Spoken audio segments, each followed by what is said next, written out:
Let's make sure we're recording, okay? So we'd like to start off by greeting and saluting everyone in the name of Ahaya Bahasham Yeshaya, Rawchaa, which is the Most High Ahaya, in the name of Christ and the Holy Spirit.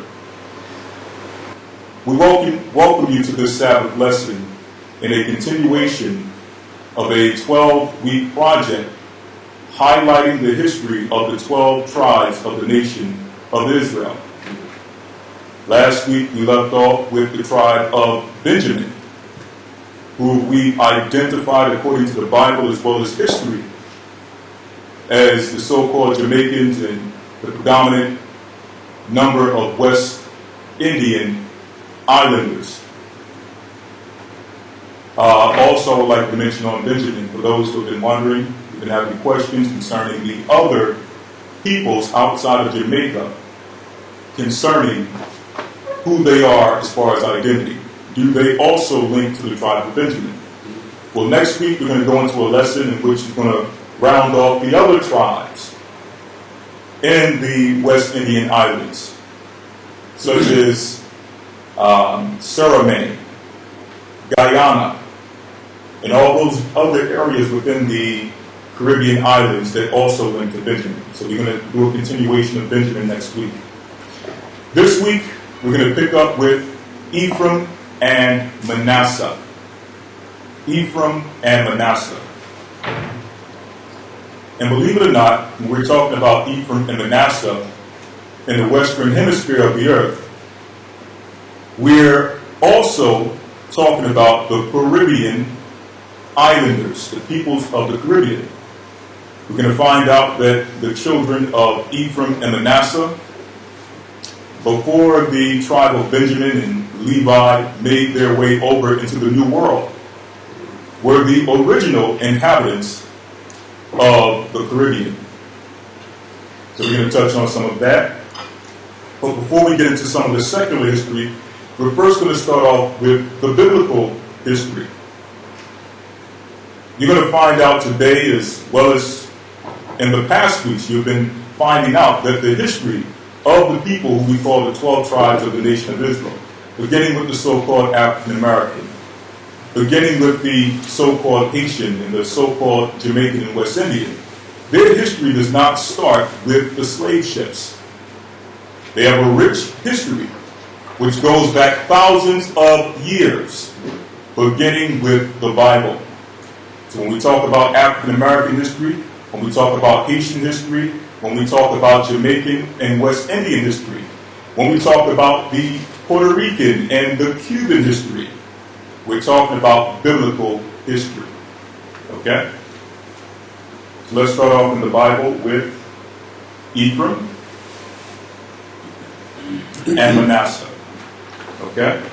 And we're going to start off in the book of Genesis, the 30th chapter, because we know that Ephraim and Manasseh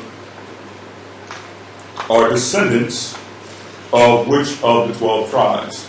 Of which fathers do they come from? Joseph, right. Okay? Joseph. So let's start off with the birth of Joseph, the father of both Ephraim and Manasseh. And then we're going to go into the birth of Ephraim and Manasseh, where they were born, or the location of where they were born, as well as when they were born. Okay? So we're in the book of Genesis. And we're going to go to chapter 30.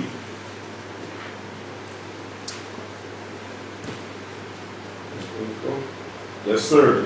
Genesis 30 and 24. All right? We're going to give you all time to get there along with us. In fact, you can start at verse 22. Genesis 30 and 22.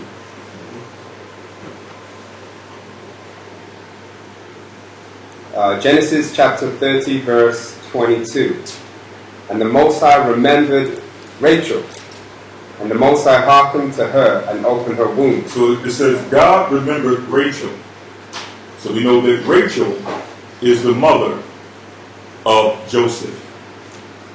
Okay. In the past weeks, we've been covering children of Leah. Judah, Benjamin, and Levi. Or Judah and Levi are children of Leah, and Benjamin is a son of Rachel. Okay? Go ahead. Verse 23. And she conceived and bare a son, and said, the Most High have taken away my reproach. So when they bore a son, she said, the Most High have taken away my reproach.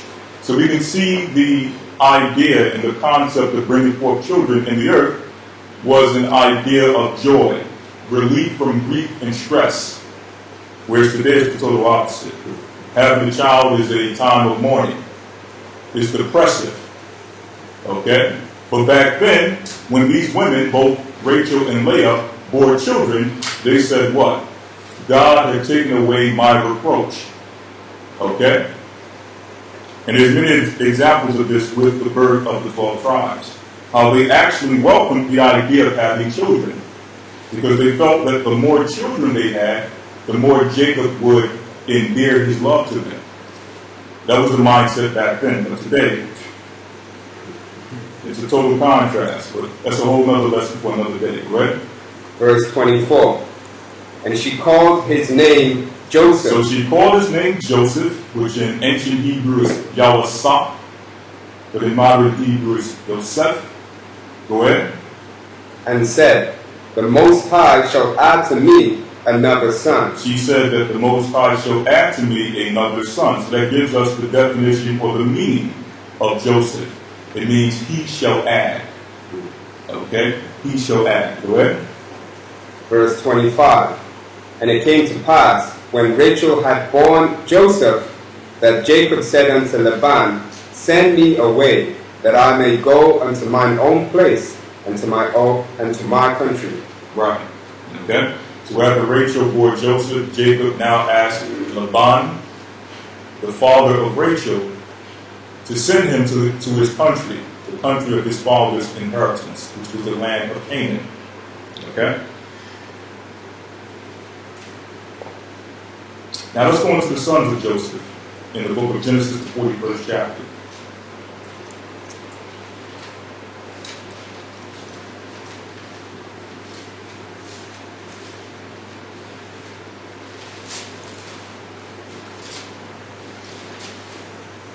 Now, who are the two sons of Joseph, if anyone can remember? Manasseh and Ephraim, right? Who's the firstborn? Manasseh. Manasseh is the firstborn, right? Okay? And I'm going to ask that question because later we're going to clear up why Ephraim is identified and magnified and recognized as the firstborn.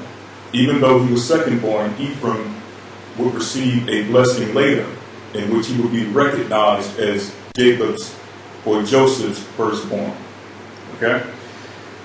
We're in the book of Genesis chapter 41, and let's start at verse 52.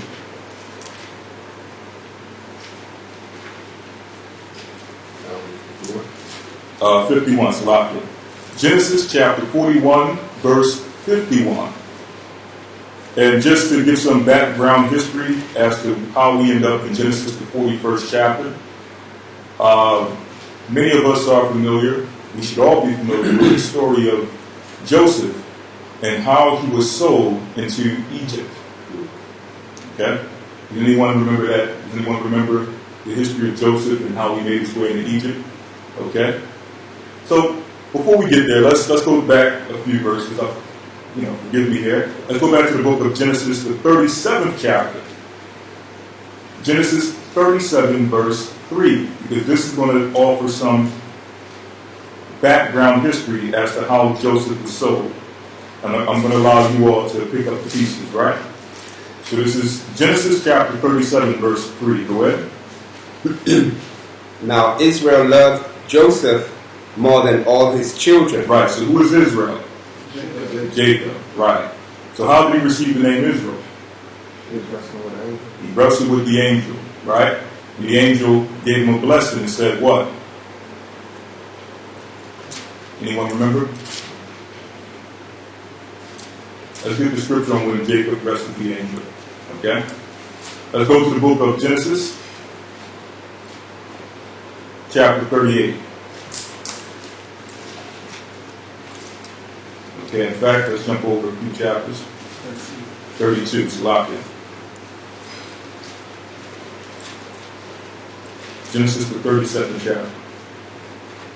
And let's start at verse 28. Genesis 32 and 28. And he said, Thy name shall be called no more Jacob, but Israel. But Israel, go ahead. For as a prince hast thou power with the Most High. For as a prince hast thou power with the Most High. Go ahead. And with men, and hast prevailed. And hast prevailed. So that gives us the definition of the name Jacob. Jacob means to have power, or to be a prince of the power, or a prince of the Most High. So all of the children of Jacob would have that same position and title in the earth. We are the children of Israel. Who is Israel? Our father. Okay? How did he receive the name Israel? He wrestled with the angel. What does Israel mean? To be a prince of the power. That is our position as a nation. So when you look at all the tribes that we've covered thus far, beginning with Judah, Benjamin, and Levi, they are all children of Israel, meaning they are children of God, children of the power, okay, or princes of the power, okay? So let's go down to the book of Genesis 37 and 3.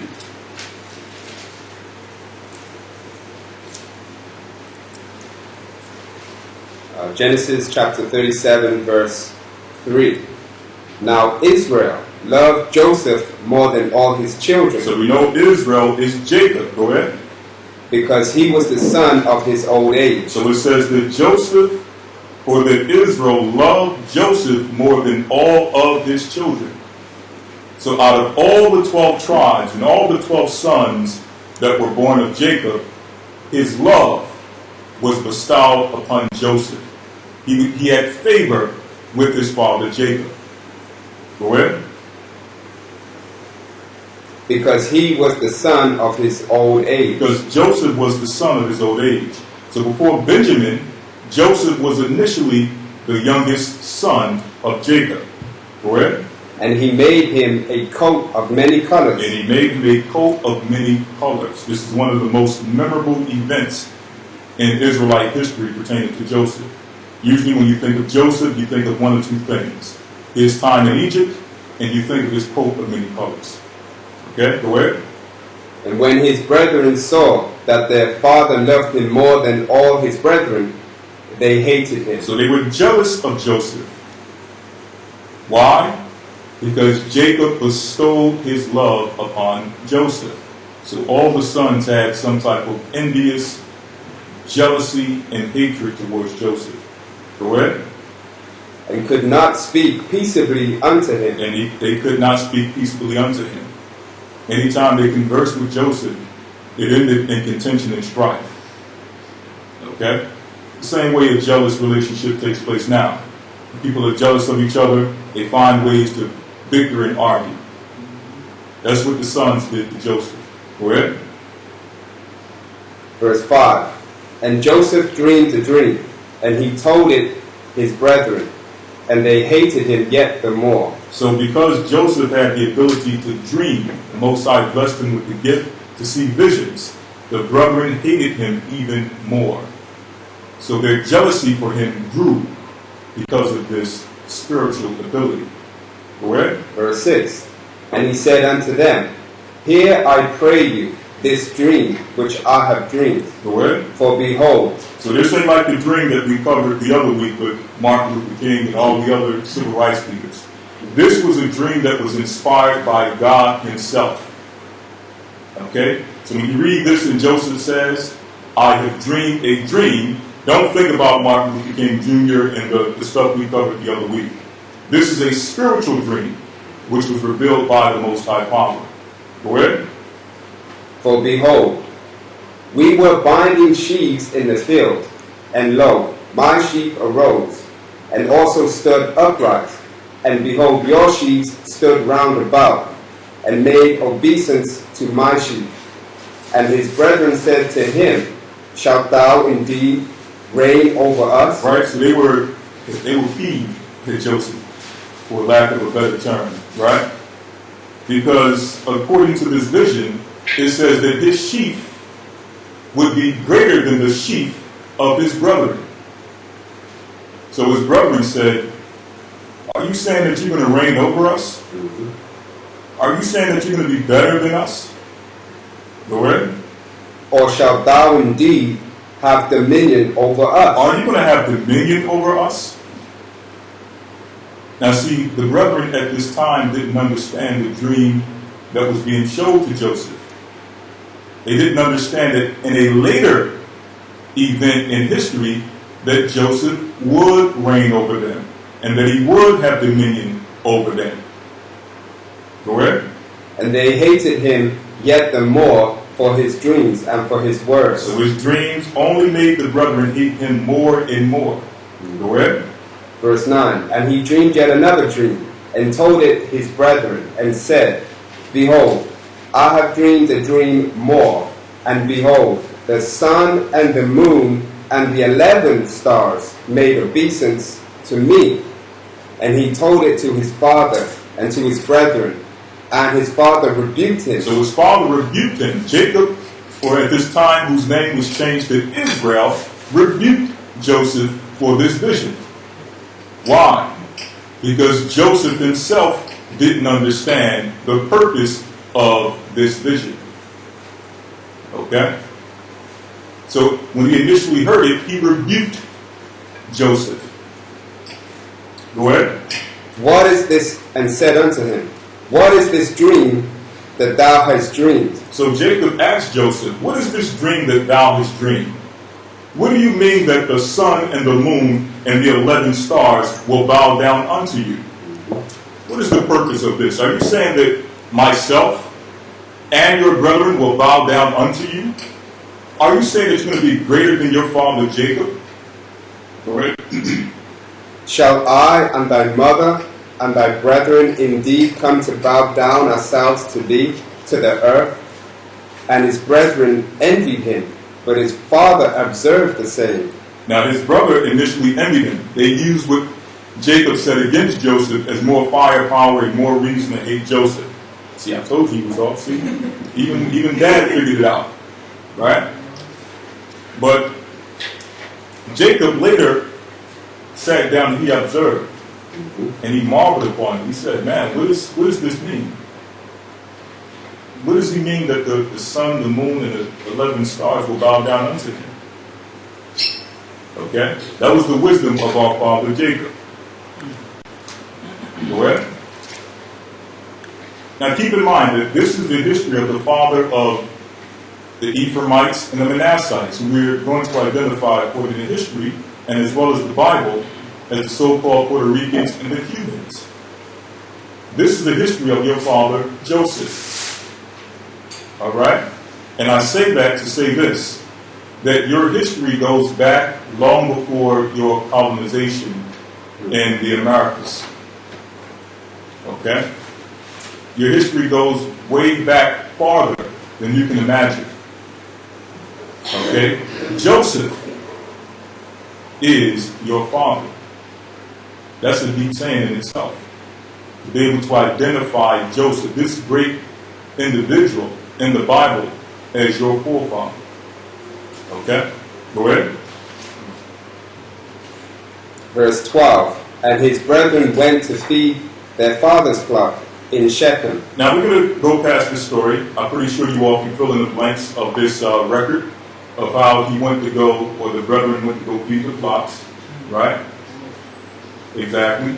Later, Jacob sent Joseph to go check on the brethren with the flocks.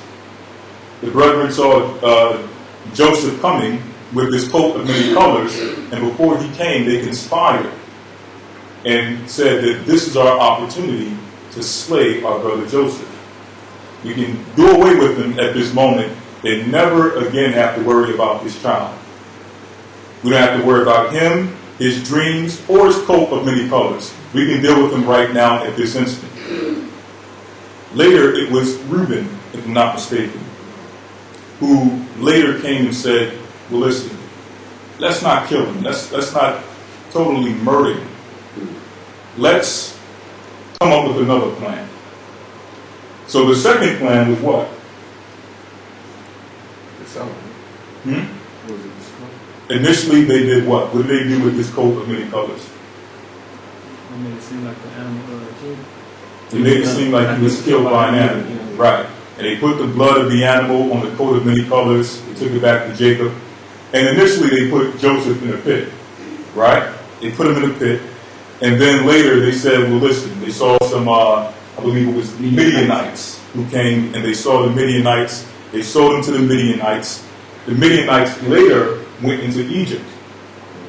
And the Midianites sold him to an Egyptian whose name was Potiphar, the priest of On. Okay? So that's just a quick story of Joseph. And we know that initially when he was sold to Potiphar, priest of On, Potiphar had a wife. His wife tried to do what to Joseph? Seduce him. She tried to seduce him. Right. Joseph wasn't going for it. Okay?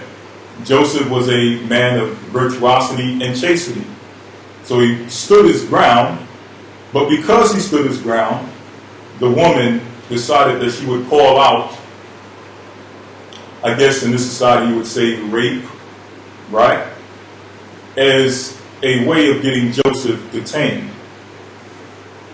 And later Joseph was placed in a dungeon in the land of Egypt. Now in this dungeon is where Joseph really got his claim to fame in Egypt, showing you that even from your lowest estate, the Most High can raise you up to something great. Okay? He was in a dungeon with no hope. And there was a situation in which you had both a baker, I forget the other occupation of the other individual. I believe, yeah, a wine presser. Okay? So you had two individuals, and Joseph gave a vision based on these two individuals. Okay? Now, to make a long story short, when Joseph gave forth this vision, he began to have favor with the Pharaoh of Egypt.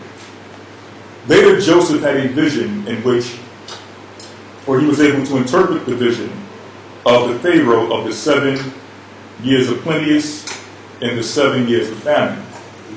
After Joseph was able to interpret this dream according to the Most High's interpretation, not according to his interpretation, but according to the Most High's interpretation, the Pharaoh then decided to raise him into second in command over Egypt.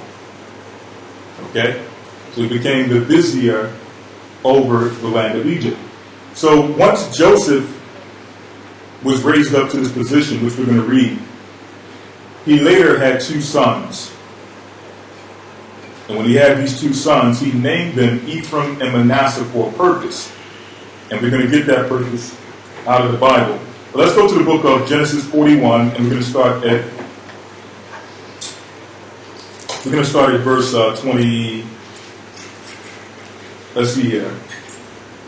41. In fact, let's jump down to 38. 41 and 38.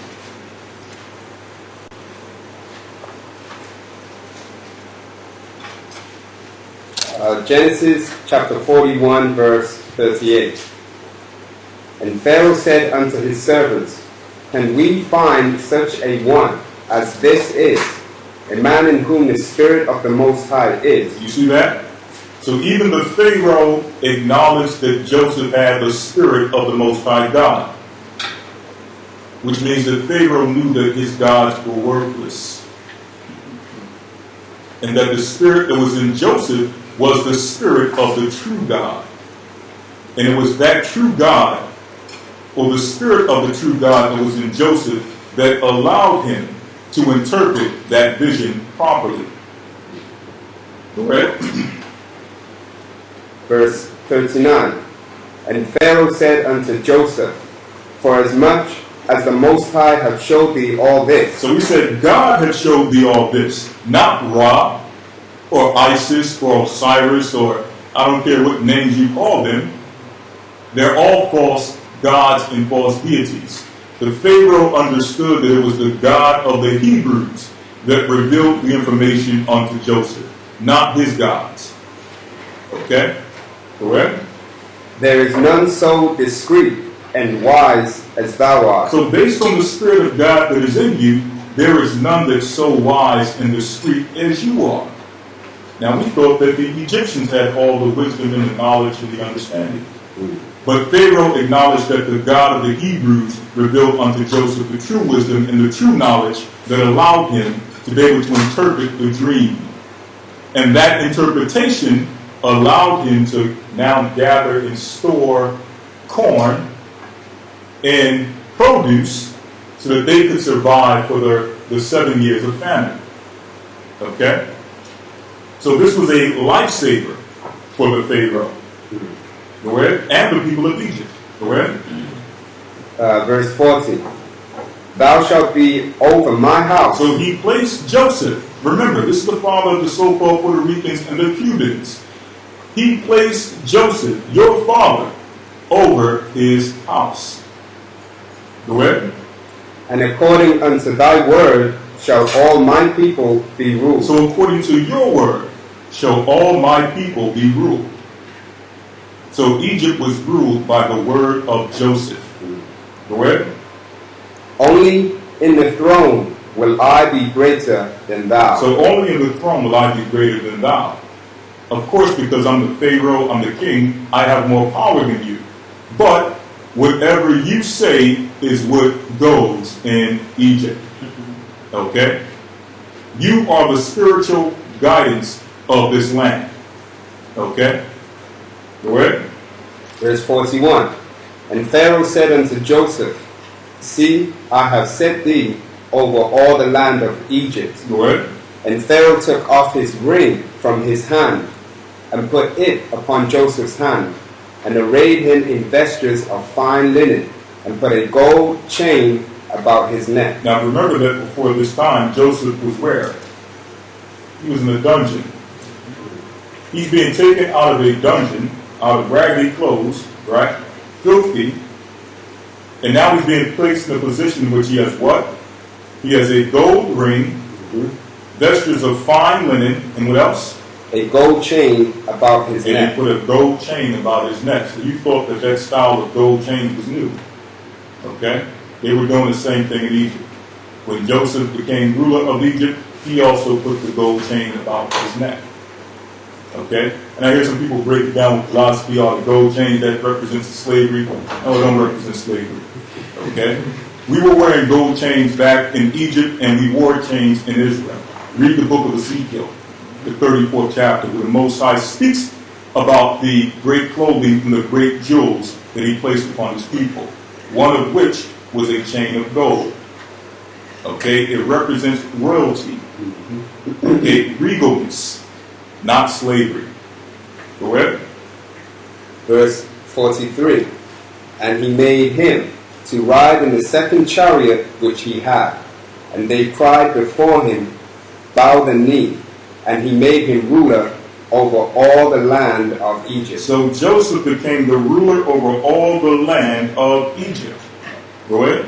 And Pharaoh said unto Joseph, I am Pharaoh, and without thee shall no man lift up his hand or foot in all the land of Egypt. Exactly. Go ahead. And Pharaoh called Joseph's name Zaphnath-Paaneah, and he gave him to wife Asenath, the daughter of Potiphar, priest of On.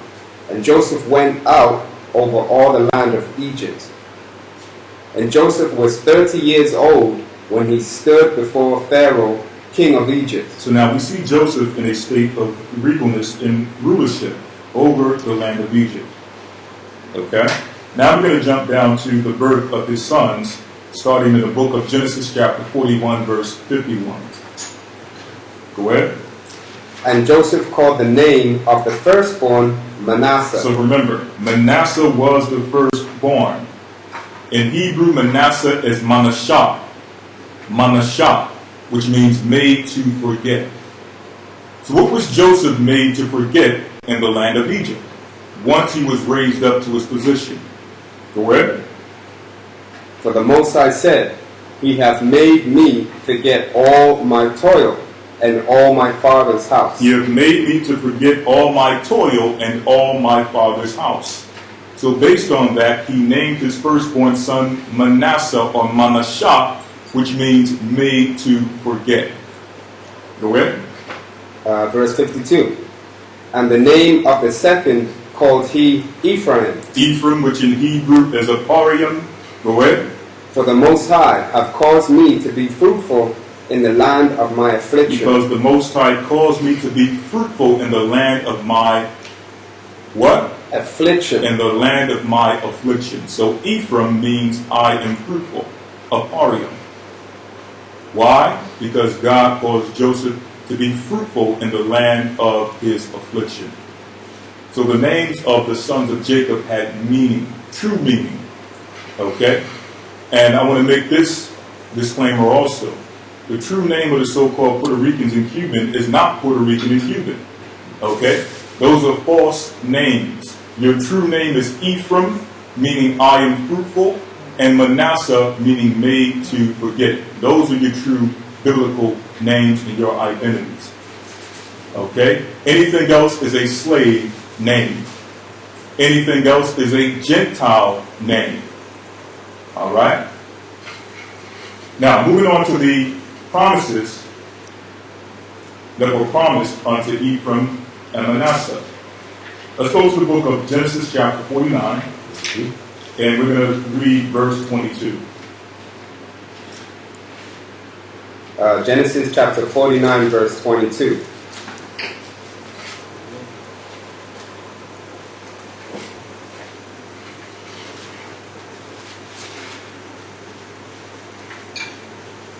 Joseph is a fruitful bough, even a fruitful bough by a well, whose branches run over the wall. Right? Whose branches run over the wall, meaning he's fruitful.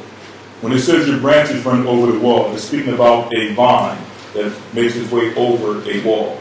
You ever seen a vine, a fruit vine, in which the fruit vine is growing on one side, but then you'll start to see the vine and the fruit making its way to the other side and hanging on the outside of the wall. All right? Any of you have ever seen anything like that or anything of that effect? But that's basically what Jacob is using to describe his son Joseph.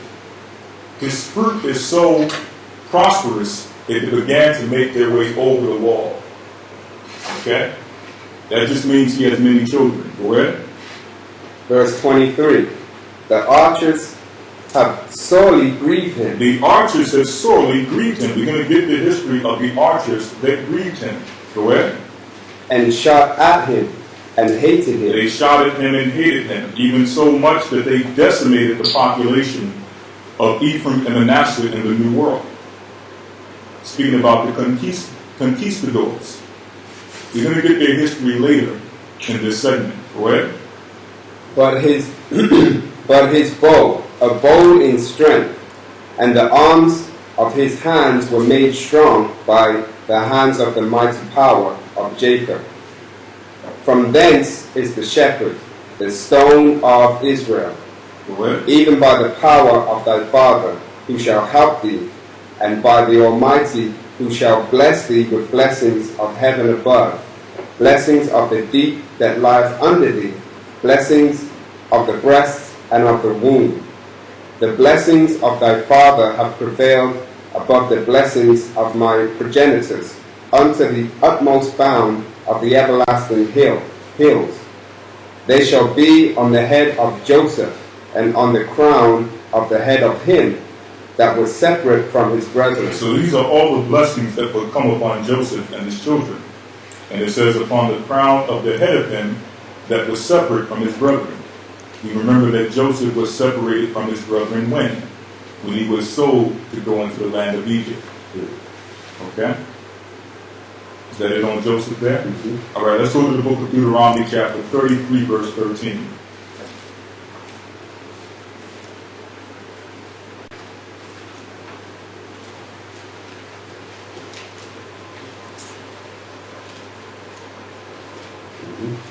What?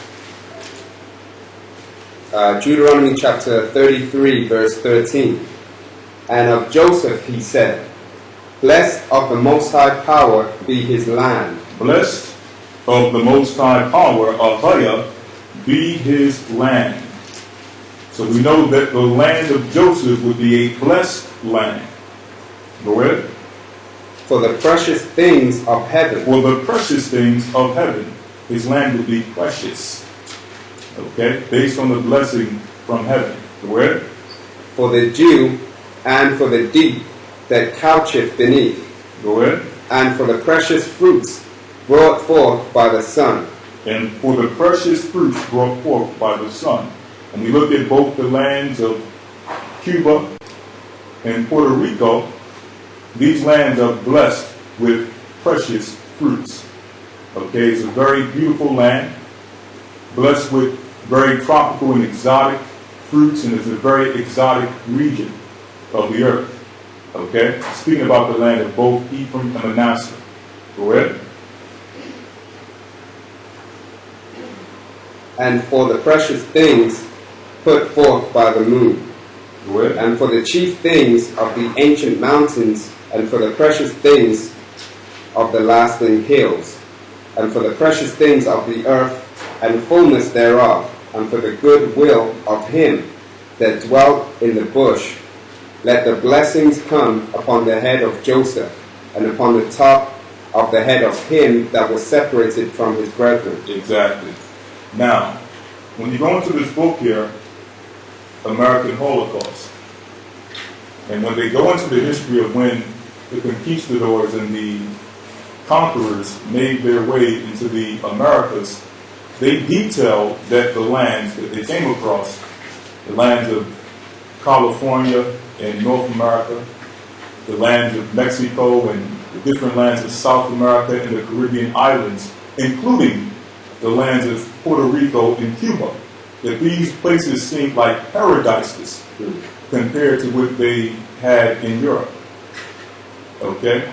These places were like heaven on earth when the conquerors came and experienced not only the natural things such as the fruits and the proportion of the land and the beauty of the sea and the beauty of the island, even the people themselves, they said, were highly civilized.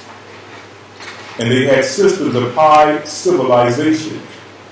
They weren't living like wild baboons in the jungle. They were a highly civilized people. They had marketplaces. They had beautiful clothing. They had high art, fashion. Okay? They had all the things that were needed to run a civilized society and more. Okay? Now this is mainly going into the region of North America, but I'm going to read this because we know that this existed amongst all the tribes that made their way over to the Americas. Okay? Now I want to get this here before Columbus.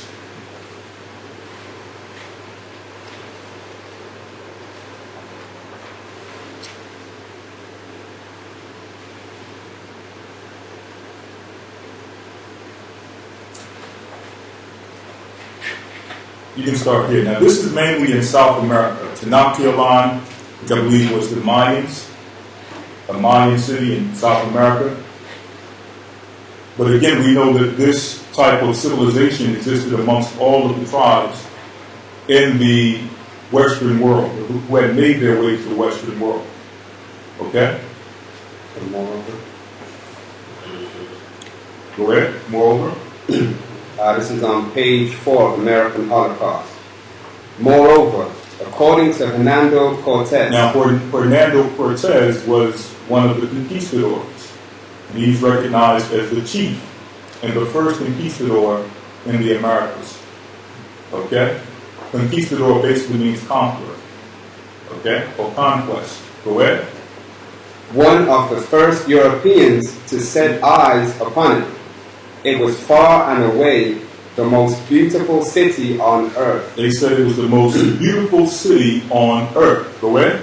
The name of this magnificent metropolis was Tenochtitlan. Tenochtitlan, which is part of the either the Mayas or the Incas civilization in their empire. Okay, go ahead. It stood majestic and radiant in the crisp, clean air, 72 100 feet above sea level, connected to the surrounding mainland by 3 wide causeways that had been built across miles of open water. To view Tenectalan, So they had crossways built over miles of water. Okay, go ahead. to view Tenectalan from a distance, all who had the opportunity to do so agreed was breathtaking. They said it was breathtaking. Anyone who was able to view this city, and again, this is not Ephraim and Manasseh in general, but again, this is one of the 12 tribes of Israel. And we're just giving you an example of how their lands in the New World were like paradises to those who came over from Europe. Okay? And this is helping us bring forth a picture of what the Bible talks about concerning the land of Joseph and how it brought forth precious things. Go ahead. Before arriving at the great central city, travelers from afar had to pass through the densely populated, seemingly infinite surrounding lands, and already, invariably, they were overwhelmed. Wrote Cortes' famous companion and chronicler, Bernal Diaz del Castillo, of their visit to one of the provincial cities at the confluence of Lake Chalco and Lake, Socamilico. Yeah. Where? When we entered the city of Iztapalapa, the appearance of the palaces in which they housed us, how spacious and well built they were. Read that again. When we entered the city of Iztapalapa, So there were cities, not just jungles. All right? And I say that because they try to convince you that they went over into the Americas. These people needed to be civilized. That's part of the story of why they did the horrendous things that they did to the people that were in the Americas. But according to history, it states that they had cities, and within these cities they had what? the appearance of the palaces in The which appearances of the palaces, so they had palaces, go ahead. in which they housed us, how spacious and well built they were. And not only were they palaces, these palaces weren't little mud huts, okay, and teepees.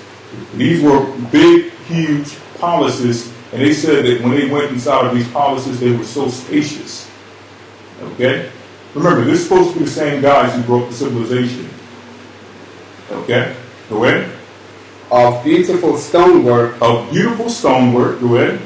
and cedar wood, And cedar wood, that was one of the most prominent woods that was used in the Bible for construction.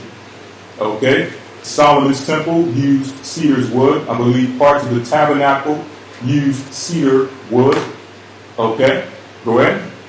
and the wood of other sweet-scented trees. And the wood of other sweet-scented trees. Okay? Go ahead. With great rooms and courts, wonderful to behold, covered with awnings of cotton cloth. When we had looked well at all of this, we went to the orchard and garden, which was such a wonderful thing to see and walk in. So they had orchards and gardens, which were walk-in gardens.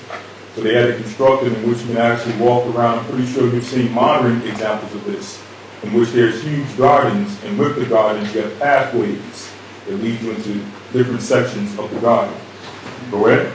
That I was never tired of looking at the diversity of the trees and noting the scent with which each one had. So he said he was never tired. He never grew weary of identifying the different trees and their smells. There were so many. Go ahead. And the paths full of roses and And flowers. the paths were full of roses and flowers. Now remember, these are supposed to be savages on the other side of the earth before the Europeans came.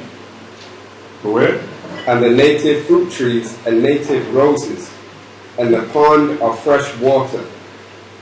There was another thing to observe, that great canoes were able to pass into the garden from the lake through an opening that had been made so that there was no need for their occupants to land. And all were cemented and very splendid with many kinds of stone monuments with pictures on them, which gave much to think about. Then the Right, so they had birds, pictures, they had art. Go ahead. Then the birds of many kinds and breeds which came into the pond, I say again that I stood looking at it and thought that never in the world would there be discovered lands such as these. So he said, never in the world have I thought that land would be discovered such as these. This is how beautiful the lands were before the destroyers came. I have to say the destroyers because look at the Americas now. Okay? None of this stuff we talking about exists, at least the parts that we can access. Okay? The people who supposedly broke the civilization, if you want to call it civilization, are responsible for the most destructive works in history. Okay? Some of the most destructive works in history in which these things that we're reading about no longer even exist. Okay? Creatures have went extinct. Trees have been, and forests have been destroyed and cut down by the Europeans that made their way over to the Americas. Okay?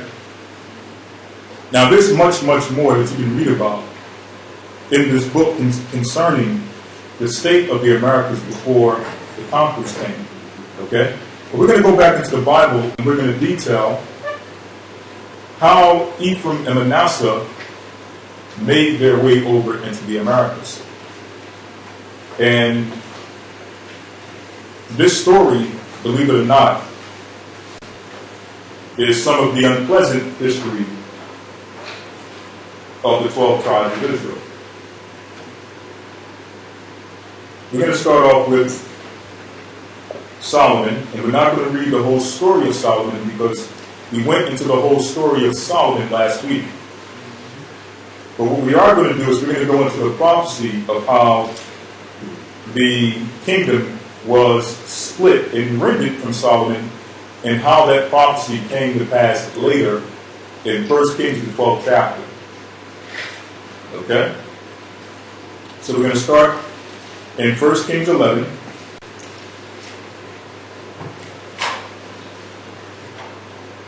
First Kings, the 11th chapter, and we're going to start at verse, let's see here.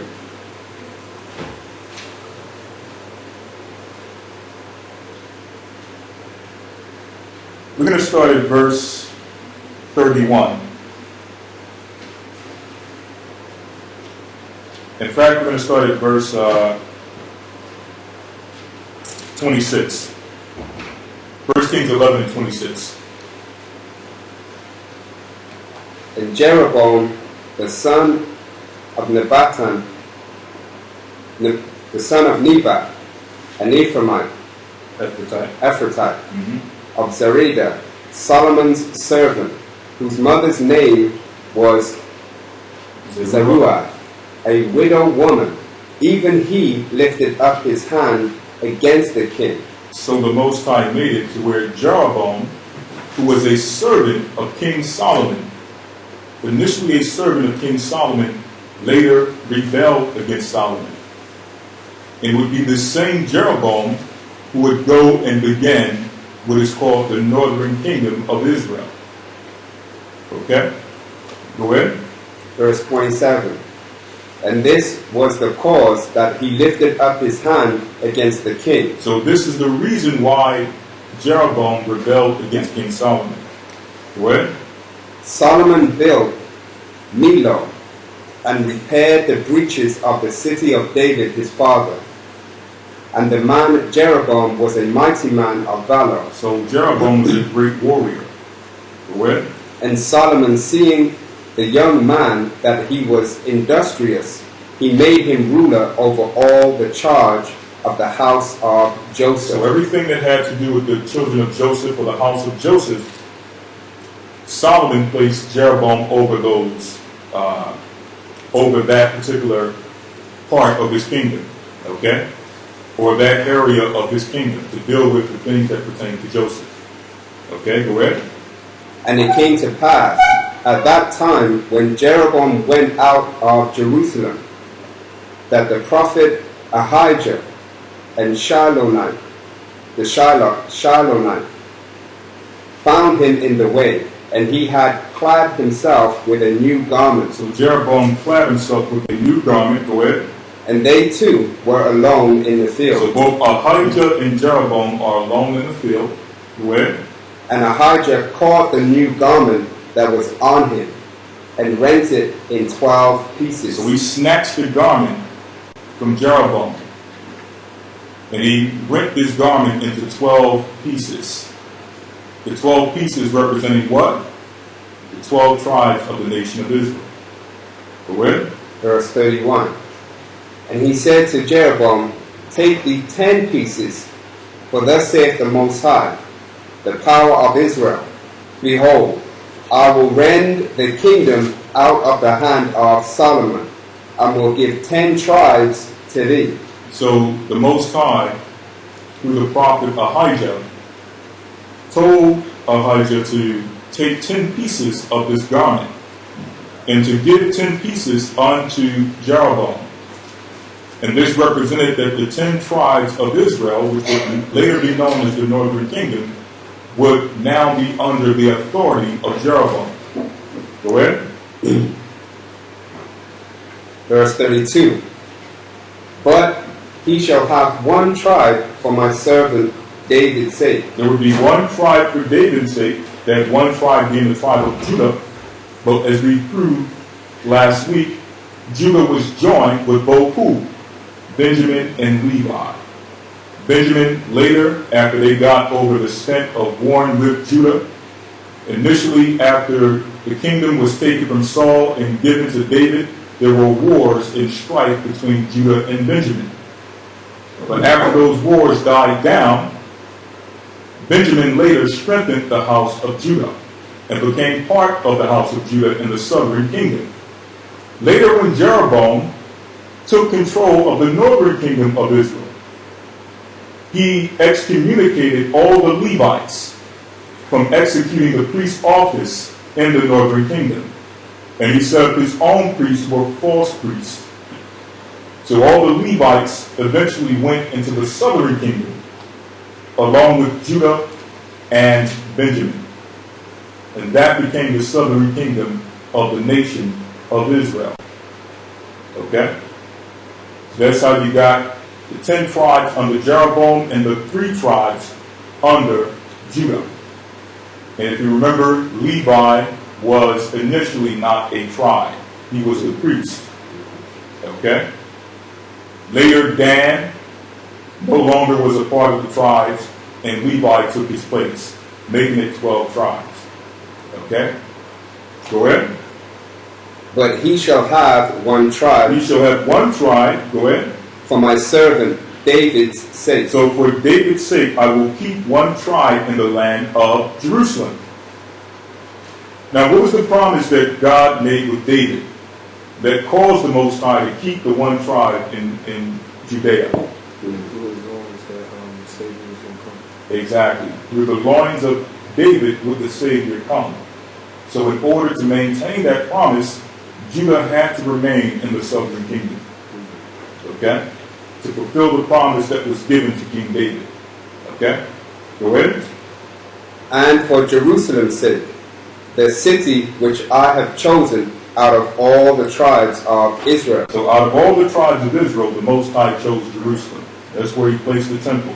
That's where all the tribes would come to celebrate the 3 holy days which needed a pilgrimage. Okay? So no matter where you were in the land of Israel, when it came to the Feast of Unleavened Bread, which is the Passover, when it came to the Feast of Booths, or the Feast of Tabernacles, and when it came to the Feast of Ingathering, you had to be present in the land of Jerusalem. Okay, go ahead. Verse 33. Because that they have forsaken me, and have worshipped Ashtoreth, the goddess of the Sidonians. Go ahead. Chemosh, the god of the Moabites, and Milcom, the god of the children of Ammon, and have not walked in my ways to do that which is right in mine eyes, and to keep my statutes and my judgments, as did David his father. 34, go ahead. Howbeit I will not take the whole kingdom out of his hand. He says, howbeit However, I will not take the whole kingdom out of his hands. Go ahead. But I will make him prince all the days of his life for David, my servant's sake. But I will make him prince all the days of his life for David, my servant's sake. So for David's sake, I'm going to allow him to continue to rule. Go ahead. Whom I choose, because he kept my commandments and my statutes. Because David kept the commandments and the statutes. Right? Go ahead. But I will take the kingdom out of his son's hand. It says, I will take the kingdom out of his son's hand. Whose son? He says, I will take the kingdom out of his son's hand. Whose son? Solomon's son. Whose name was what? Not Jeroboam. Rehoboam. Right. Right. Where? And will give it unto thee, even 10 tribes. Even 10 tribes. Where? And unto his son will I give 1 tribe, that David my servant may have a life always before me in Jerusalem, the city which I have chosen me to put my name there. Right. Let's jump over to chapter 12 to see how this was fulfilled. And then we're going to go into how those tribes later went into captivity. And through that captivity, they now sought to move into a new land.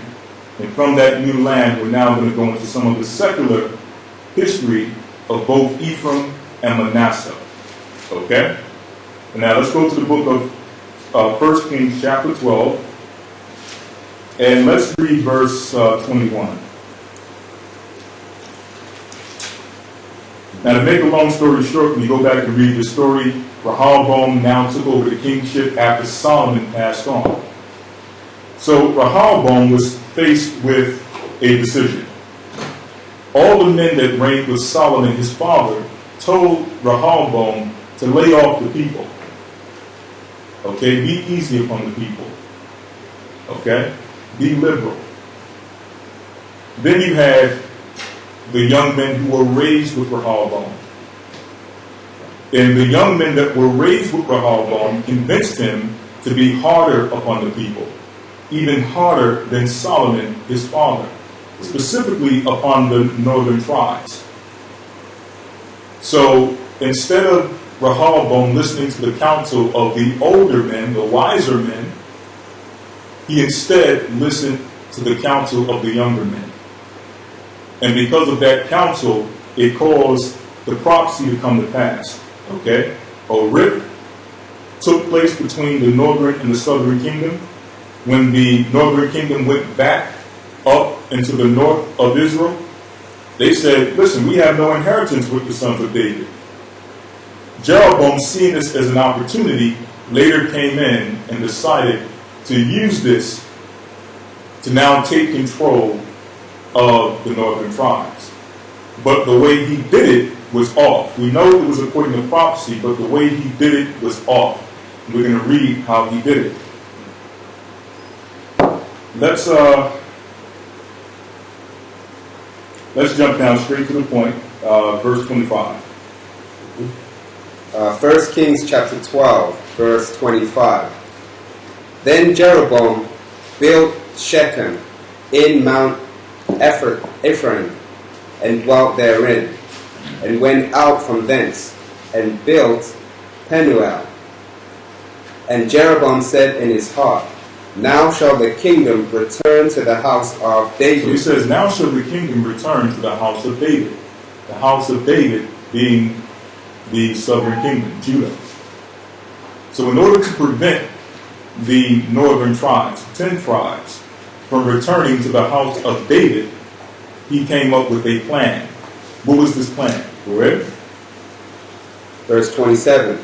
If this people go up to do sacrifice in the house of the Most High at Jerusalem, then shall the heart of this people turn again unto their Lord. So if they go down to Jerusalem to sacrifice, eventually their heart will be turned back to the Lord. And they're going to go back and connect with the house of David. Go ahead.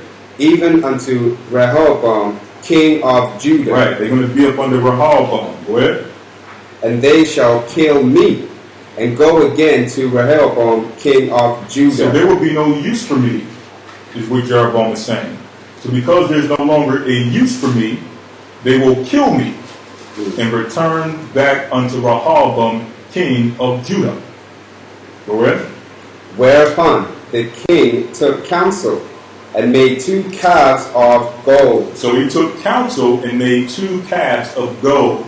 These are the same calves, yes, I said calves, that we worship coming out of Egypt. Remember, when they worshiped the calves, they said what? These be thy gods, G.O.C.C, that delivered you out of the land of Egypt. So there were 2 calves coming out of the land of Egypt. Jeroboam erected these same calves in order to prevent the northern tribes from returning to the southern kingdom under the house of David. Go ahead.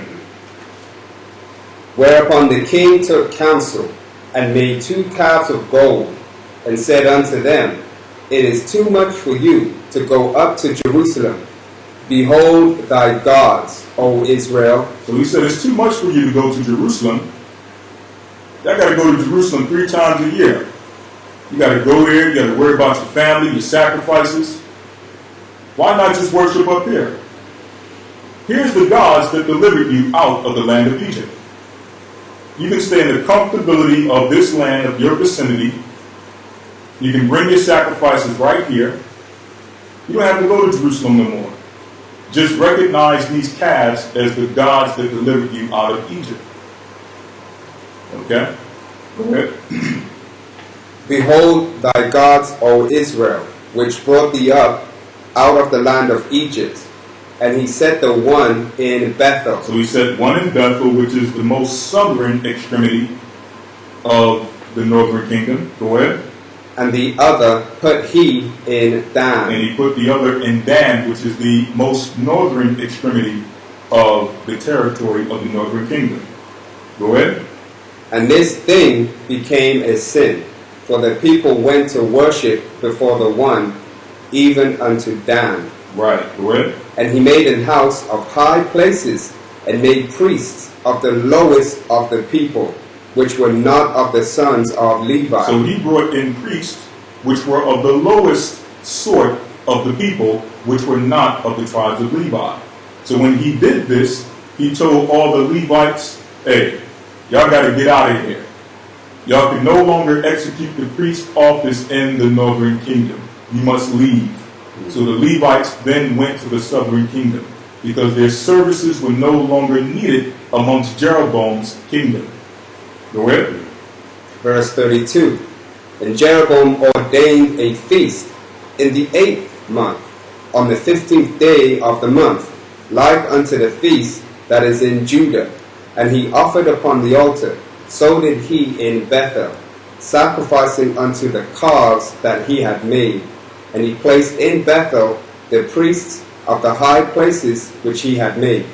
So he offered upon the altar which he had made in Bethel the 15th day of the 8th month, even in the month which he had devised of his own heart, and ordained a feast unto the children of Israel. And he offered upon the altar and burned incense. Right. So not only did he set up his own priests, he set up his own holy days to worship these false gods. Okay?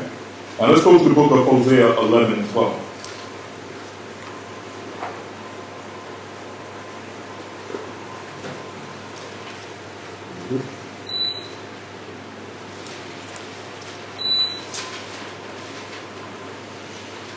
What?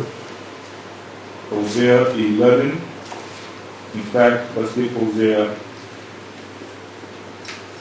me get this here.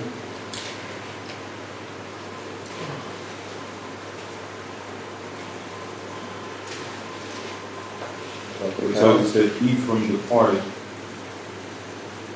Ephraim departed from the Lord. Nine.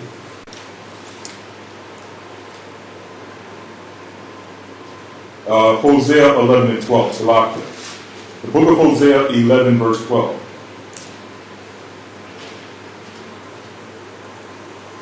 Go ahead. Chapter 1? 11 and 12. 11 and 12. Chapter 11 verse 12. Go ahead. Ephraim compasseth me about with So lies. the Bible says, Ephraim compasseth me about with lies. Ephraim became a nation of liars. And when it says Ephraim, it's speaking about the whole 10 tribes. Because Ephraim, or Joseph, was the head of the 10 tribes. Correct? And the house of Israel with deceit. And the house of Israel, the northern kingdom, with deceit. Correct? But Judah yet ruleth with the Most High. But Judah yet ruleth with the Most High, and what? And is faithful with the saints. And is faithful with the saints. With this time, Judah was still operating under the Most High. But that also would change, as we covered in the past 2 weeks. Okay? But dealing with Ephraim, we're going to go back to the book of 1 Kings or 2 Kings, the 17th chapter, to document the captivity of the people of Ephraim. Before we go into the Apocrypha, as well as some secular history to show you that this is documented and kept even in secular records. When we say secular, that means worldly. That means records outside of the Bible. Okay? Just general history. 2 Kings 17 and 17. In fact, 17 to 16.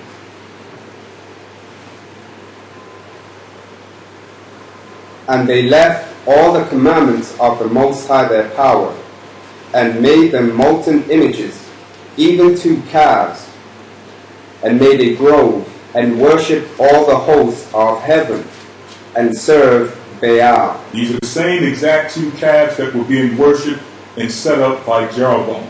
Go ahead. Verse 17. And they caused their sons and their daughters to pass through the fire. So they started dealing with child sacrifice amongst the northern kingdom. Child sacrifice became the normal custom amongst our people. Okay, go ahead. And used divination and And they enchantments, dealt with divination and enchantments. Go ahead. and sold themselves to do evil in the sight of the Most High, to provoke him to anger. Therefore the Most High was very angry with Israel, and removed them out of his sight. We know that means that he moved Israel out of the land. Okay? Because the Bible tells us that the eyes of the Lord are in every place, beholding the evil and the good. So there's no way you can totally remove out of the sight of God. So in this case, when it says that he moved them out of his sight, it means he moved them out of his land, which is Israel. Go ahead. There was none left but the tribe of Judah only. And we resolved that understanding. Judah was the ruling tribe that was left, but under him was Benjamin and Levi. Correct? Verse 19. Also Judah kept not the commandments of the Most High their power, But Judah also went off and started dealing with the same sins as Ephraim. And the Bible tells us that Judah was even worse, because the king of the northern kingdom forced them to worship these gods. But it tells us that the people of Judah forced their kings to worship the idols and the gods. Okay? So it says that we were worse. Go ahead. Also Judah kept not the commandments of the Most High their power, but walked in the statutes of Israel. But it says they walked in the statutes of Israel. What were the statutes of Israel? Worshiping the golden calf, divination, What else? divination, enchantment, and spells. Right? There's one more big one. We've got the 2 calves, the divinations, and the enchantments. There's one more big one. Child sacrifice. The child sacrifice. Right. So when it says that Judah also walked in the customs of Israel, it's speaking about the divination, the enchantments, the child sacrifice, and the 2 golden calves. Correct? But walked in the statutes of Israel, which they made. And the Most High rejected all the seed of Israel, So eventually he rejected all Israel, both northern and southern kingdom. Go ahead. and afflicted them, and delivered them into the hand of He spoilers, delivered them into the hands of spoilers. They went from captivity into captivity until when? until he had cast them out of his And so sight. eventually he cast them out of his sight. So we went through Babylon, we went through Medo-Persia, we went through the northern kingdom, went through Assyria, we went through Greece, we went through Rome, to eventually 70 AD. We were totally removed out of this site. Now the first time we were removed out of the site was when? Speaking about the southern kingdom. What was the first time we were removed out of the site? The first captivity, the first major captivity. Babylon. Okay? And before that, you had the northern kingdom, which was what? Under Assyria. Assyria. Right. So that was the first major captivity in which they were removed out of the site. Right? Now, you had some, as we're going to go into also, remind you had some who went to the Americas, and you had some who returned back to the land of Israel. Okay? So all of the northern kingdom didn't make their way to the Americas. Some stayed in the lands of Mesopotamia and Assyria and those different areas, and some eventually went back into Israel. We're going to show you that also in the Bible. Okay? Let's go on to let's continue reading. Verse 21. Done. For he rent Israel from the house of David. Right. You read that history. Go ahead. And they made Jeroboam the son of Nebat king. Go ahead. And Jeroboam drave Israel from following the Most High, and made them sin a great sin. Right. So Jeroboam made the northern kingdom sin the great sin that we just read. Go ahead. For the children of Israel walked in all the sins of Jeroboam. What are the sins of Jeroboam? The two calves. The golden calves, The child sacrifice. child sacrifice, Divination. divination, and enchantments. Right. Those are the sins of Jeroboam. Go ahead. Which he did, they departed not from them, until the Most High removed Israel out of his sight, as he said by all his servants the prophets. So was Israel carried away out of their own land to Assyria until this day. So it says, as he said by all his servants, the prophets. So when you look at the prophets like Hosea and some of the other prophets, which were prophets specifically to the tribe of Ephraim, even though they included Judah in some of those prophecies, you had prophets which were dedicated to Judah, such as Daniel, such as Ezekiel, such as Jeremiah. Isaiah dealt with both, because Isaiah was before the split of the kingdom took place. Or no, he was before the northern kingdom was taken out. But he prophesied the northern kingdom as well as the fall of the southern kingdom. Okay? And then you had other prophets like Hosea mainly, as well as others, who, and Micah and all those other prophets who dealt with the northern kingdom. So when it says, read that part again, where it says as he said by all his servants, the prophets, speaking about the prophets we read about in the Old Testament, they all went to the northern kingdom and warned them what would take place if they didn't repent. They didn't listen to the prophets. Therefore, they were taken into captivity. Okay, go ahead. Verse 24. And the king of Assyria brought men from Babylon, and from Cutha, and from Ava, and from Hamath, and from Sepharvaim, and placed them in the cities of Samaria instead of the children of Israel. Right, so false nations, as we know, were placed in Samaria, right? False peoples who were not the original children of Israel. Okay? Now let's go to the book of Chronicles, and let's show that some of the tribes eventually made their way back to Israel during the time of Hezekiah. And then we're going to show where the other tribes later went into the Americas before we go into some of this history. Okay? So we're in the book of 2 Kings. I believe we're at the 20... I believe it begins at 28. The Chronicles. Let's get straight to the point. I believe it's chapter 30. Chapter 30, verse 1. 2 Chronicles 30 and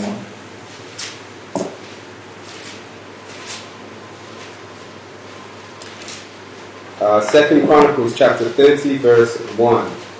And Hezekiah sent to all Israel and Judah. So Hezekiah was the king of Judah, who reigned long after the split had taken place. Now it says, Hezekiah sent to all Israel, meaning the northern kingdom, and Judah, which is the southern kingdom. What? And wrote letters also to Ephraim and to Manasseh. So he wrote letters to Ephraim and Manasseh, showing that during the time of Hezekiah, you still had remnants of the northern kingdom. Go ahead. That they should come to the house of the Most High at Jerusalem, to keep the Passover unto the Most High power of Israel. Right. So he beckoned them to come back to Jerusalem and celebrate the Passover, like we used to do as a nation in old times. Hezekiah was trying to bring the nation back together. Okay, go ahead. For the king had taken counsel, and his princes and all the congregation in Jerusalem, to keep the Passover in the second month. Now, why is it in the law that someone would keep the Passover in the second month? We know that the Passover is the first month, but why are they trying to keep the second month? What was the law in the Old Testament concerning Passover if they couldn't make it to the first month? Read on, I'm just going to explain. For they could not keep it at that time. They couldn't keep it at that time. They couldn't keep it in the first month, the initial Passover. Why? Because the priests had not sanctified themselves sufficiently. Because they were not cleansed sufficiently. So in the Old Testament, there was a law. If you were either on a journey or if you were unclean, you could not keep, and if you couldn't make it to the first Passover in the first month, you had to show up to the Passover in the second month. Okay? So this is why under Hezekiah, they were seeking to keep the Passover in the second month. Okay? And remember, it says Ephraim and Manasseh. These are the two main tribes we're covering today. So they're being also called and asked to come to this Passover under the order of King Hezekiah. Well, let's see the response of Ephraim and Manasseh. Go ahead. Neither had the people gathered themselves together to Jerusalem. Right, so they didn't make it in Jerusalem in time to make the first Passover in the first month. Go ahead. Verse 4. And the thing pleased the king and all the congregation. So they established a decree to make proclamation throughout all Israel, from Beersheba even to Dan. Even unto Dan. So Beersheba is the most southern extremity, or the most southern region of Israel, and Dan is the most northern. Speaking about the whole Israel of the whole 12 tribes. So when it says from Dan to Beersheba, that means all 12 tribes, out of all the 12 regions or all the 12 lands. Go ahead. That they should come to keep the Passover unto the Most High power of Israel at Jerusalem. For they had not done it of a long time, in such short as it was written. Right. In such sort as it was written. Right. So they didn't do it in such a long time as it was ordered in the Old Testament. Go ahead. So the post went with letters from the king and his princes throughout all Israel and Judah, according to the commandment of the king, saying, Ye children of Israel, turn again unto the Most High power of Abraham, Isaac, and Israel. So Hezekiah was trying to turn the nation back to the God of Abraham, Isaac, and Jacob. He was trying to do away with all the idol worship and all the child sacrifice and all the divination and the enchantment. Okay? He was trying to bring us back together as one. Go ahead. And he will return to the remnant of you that are escaped out of the hand of the kings of Assyria. Now let's jump down to verse 10. Verse 10.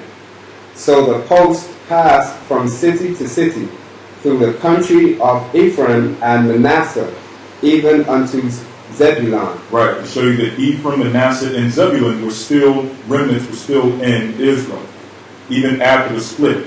Okay, go ahead. But they laughed them to scorn and mocked them. But they laughed them to scorn and mocked them. So they mocked Hezekiah and his messengers. He said, man, we ain't going back and dealing with you guys. We're not coming back under the house of David. We're fine exactly where we are. Go ahead. Verse 11. Nevertheless, that divers of Asher and Manasseh and of Zebulun humbled themselves and came to Jerusalem. Right, so you had different, it's a small remnant of Asher, Manasseh, and Zebulun who went down into Jerusalem to worship and operate to celebrate the Passover under the order of Hezekiah. Okay, so some of them humbled themselves, but the majority said, no way. Okay, we're not dealing with Jerusalem anymore. We're two separate nations, right? Now let's go into the Apocrypha. 2nd Ezra 13, to show how Ephraim and Manasseh made it into the new world. And then we're going to go into some history.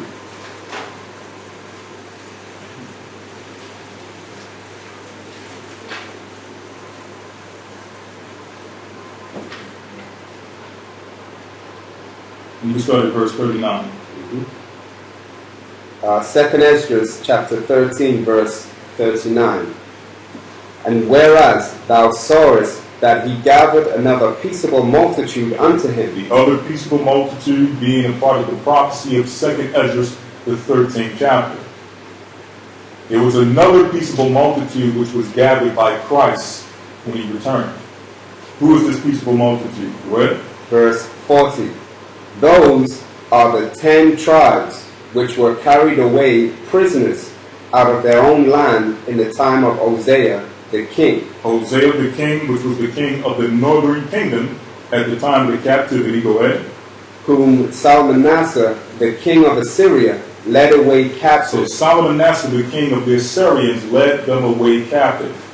This is a king that can be found in secular history. Okay, so this is not no fairy tale account of the 12 tribes of Israel. Shalmaneser is a real king in real history. Okay? Proving that the 12 tribes of Israel are a real people. Go ahead. And he carried them over the waters, and so came they into another land. But they took this counsel. The other land being what? Which land? The land of Assyria. That's the other land. Go ahead. Verse 41. But they took this counsel among themselves, that they would leave the multitude of the heathen. So in this other land, being the land of Assyria, they would lead the multitude of the nations. Go ahead. And go forth into a further country. And they would go forth into a further country. A country outside of Assyria. Go ahead. Where never mankind dwelt. And this land, according to the Bible, would be a land where never mankind dwelt. So out of all the lands of Genesis, the 10th chapter, under which the children of Noah were scattered, Shem, Ham, and Japheth, this land would not be inhabited by any of those children. This would be a new land, not inhabited by any of the sons of Noah. Okay? Go ahead. Verse 42. That they might there keep their statutes which they never kept in their own land. Right, and there's history to show that the inhabitants of the Americas, when they got there, remained under the commandments of the Most High. So the initial reason why they went was to keep the commandments which they never kept in their own land, and when they got there, they kept the commandments. Okay, go ahead. And they entered into Euphrates by the narrow passages. Right, go ahead. Of the river. Through the narrow passages of the river. Go ahead. For the Most High then showed signs for them, and held still the flood. So the Most High showed many signs and held still the flood. Before then, many explorers could not make their way over to the Americas. Okay? But the Most High allowed the northern kingdom to make it. Go ahead. Till they were passed over. Go ahead. For through that country there was a great way to go, namely of a year and a half. And it took a year and a half to get to this further country, where never mankind dwelt. Go ahead. And the same region is called Asaret. And the name of this region is Arsaret. Okay? Arsaret, which means hidden or another land. It's a composite of two Hebrew words, Achara or Ratazah, which means another land. Ratazah meaning land, Achara meaning another. Okay, go ahead. Verse 46. Then dwelt they there, until the latter time. And now when they shall begin to come, the highest shall stay the springs of the stream again, that they may go through. Therefore sawest thou the multitude with peace. So they're coming back the same way they got into that land, okay, by means of ships. All right? Now, let's go into some of the history of these peoples in the Americas, okay?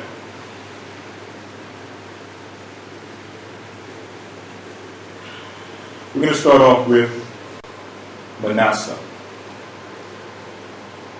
All right? We're going to start off with Manasseh. In fact, we're going to start off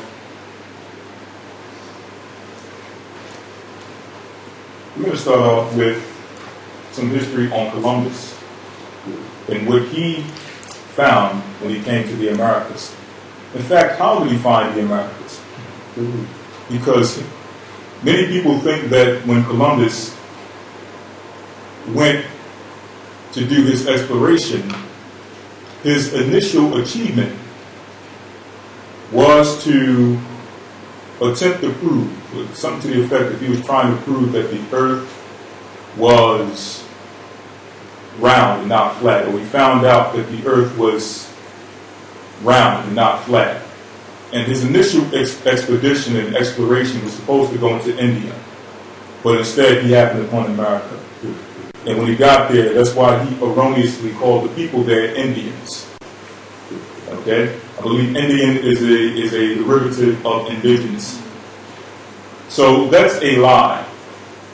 We're going to show you, according to history, that he did not believe that the earth was flat and that he just happened upon a new land and just erroneously called the people a erroneous name. We're going to go into Lost Tribes in the Promised Lands by Ronald. Okay? And before we read this, we're going to read a reference from a website titled my glasses here, www.ctlibrary.com. Okay? Again, www.ctlibrary.com. All right? And on this website, they have the following quote. I want you to read this concerning the idea of the earth being round and not flat, because that's the excuse they use, right? So let's see what they have to say on this topic first. Contrary to legend, Columbus did not sail to prove the earth was round. So contrary to legend, so the idea that Columbus was traveling to see if the earth was round is a legend. So what they're saying is contrary to that legend. Most educated Europeans... Read that again. Columbus did not sail to prove the earth was round. So he wasn't sailing to prove that the earth was round. Why? Most educated Europeans and mariners already knew that. So many Europeans at the time already knew that the earth was round. In fact, if we can get it out of the Bible, according to the Bible, the earth is round. Let's get Isaiah 41 and 22. Isaiah 40 and 22.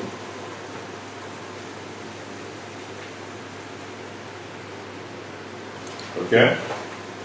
So that's a lie. Isaiah 40 and 22. It is he that sitteth upon the circle of the earth. The what? It is he that sitteth upon the circle of the earth. So it says, it is he that sitteth upon the circle of the earth. The earth is round. The Hebrews understood it. Many people at the time of Columbus understood it. Okay? So what was Columbus's true agenda? Let's read on.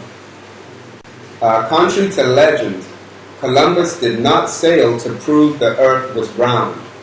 Most educated Europeans and mariners already knew that.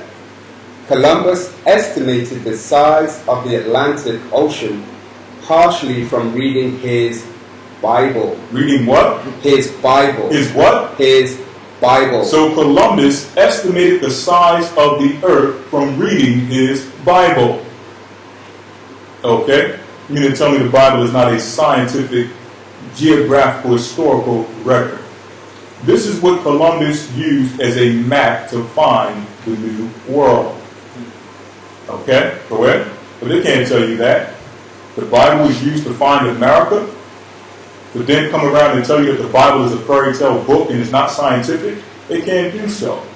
Okay? So they have to create a lie of Columbus and how he stumbled upon America. Okay? Go ahead. And if I can say something on that too, Go ahead. the fact that he was able to get some kind of measurement before he set sail, Exactly. enabled him to make the right provisions on the ship so he can survive the journey. Exactly. So the measurements he got from the Bible was so exact that he was able to properly measure the time it would take to get from Europe over into the Americas. Okay? So it wasn't thrown off by 30 meters, 100 meters, okay, 100,000 square miles. He got there exactly, and he was able to measure it before he set sail. Just want to tell you, go ahead. Keeping in mind too, Esau is a cunning hunter. Exactly. Yeah. Exactly. So you got to put that into consideration also. Go ahead. Columbus estimated the size of the Atlantic Ocean partially from reading his Bible. Go ahead. He had read in the second book of Esdras. Now, which book did he read? He read this one. The one that nobody likes to read, right? Or the one that people claim is not spiritually inspired. Let's show him the book that he read. He read this one. That one.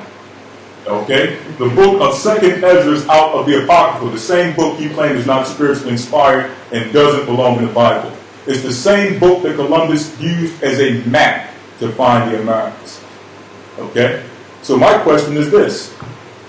In fact, I'm going to save that question for later. Okay? Let's finish reading this. He had read in the second book of Esdras in the Apocrypha that the Most High created the world in 7 parts. So in the Bible, it tells you that the world was created in 7 parts. It tells you the exact measurements and the exact division of the earth in the Apocrypha. Go ahead.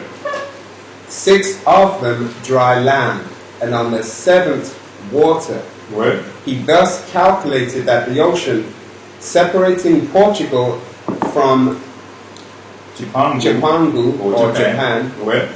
was 1/7 of the Earth's circumference, or about 2,400 miles. He figured that by sailing 100 miles per day, he could reach the Indies in 30 days. So he had the exact measurements before he set sail. All from using the Bible. Okay? But yet this book don't matter. It's a joke book. It's a fairy tale book. There's no science. There's no history. Right? Now let's go into the Lost Tribes and Promised Lands. Page 77 to 78. Okay?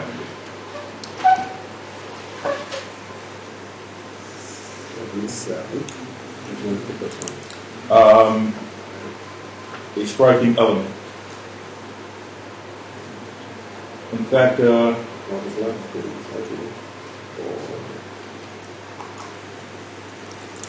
let's start up here. It says he kept a book of prophecies. Right. Okay. This is page 77 of Lost Tribes and the Promised Land by Ronald Sanders. Right. Second line on the second paragraph of page 77. He kept a book of prophecies. Speaking about Columbus, go ahead. In which he collected quotations, mostly from the Bible. And he used this book of prophecies to collect quotations from the Bible. So we had this book open, a book called the Book of Prophecies, and he would take quotes from the Bible and scribe them in this book. These were his personal notes. Go ahead. Often those dealing with isles far off. So he was fascinated with the idea of isles or lands afar off. Remember, this is around 1492 in which the Renaissance is taking place, is at its height. So now Edom is coming back into its power. He's being reborn into the earth. So now he's becoming fascinated with these lands on the other side of the world. Okay? Why? Because biblically, the children of Israel would be in these lands. Okay, go ahead.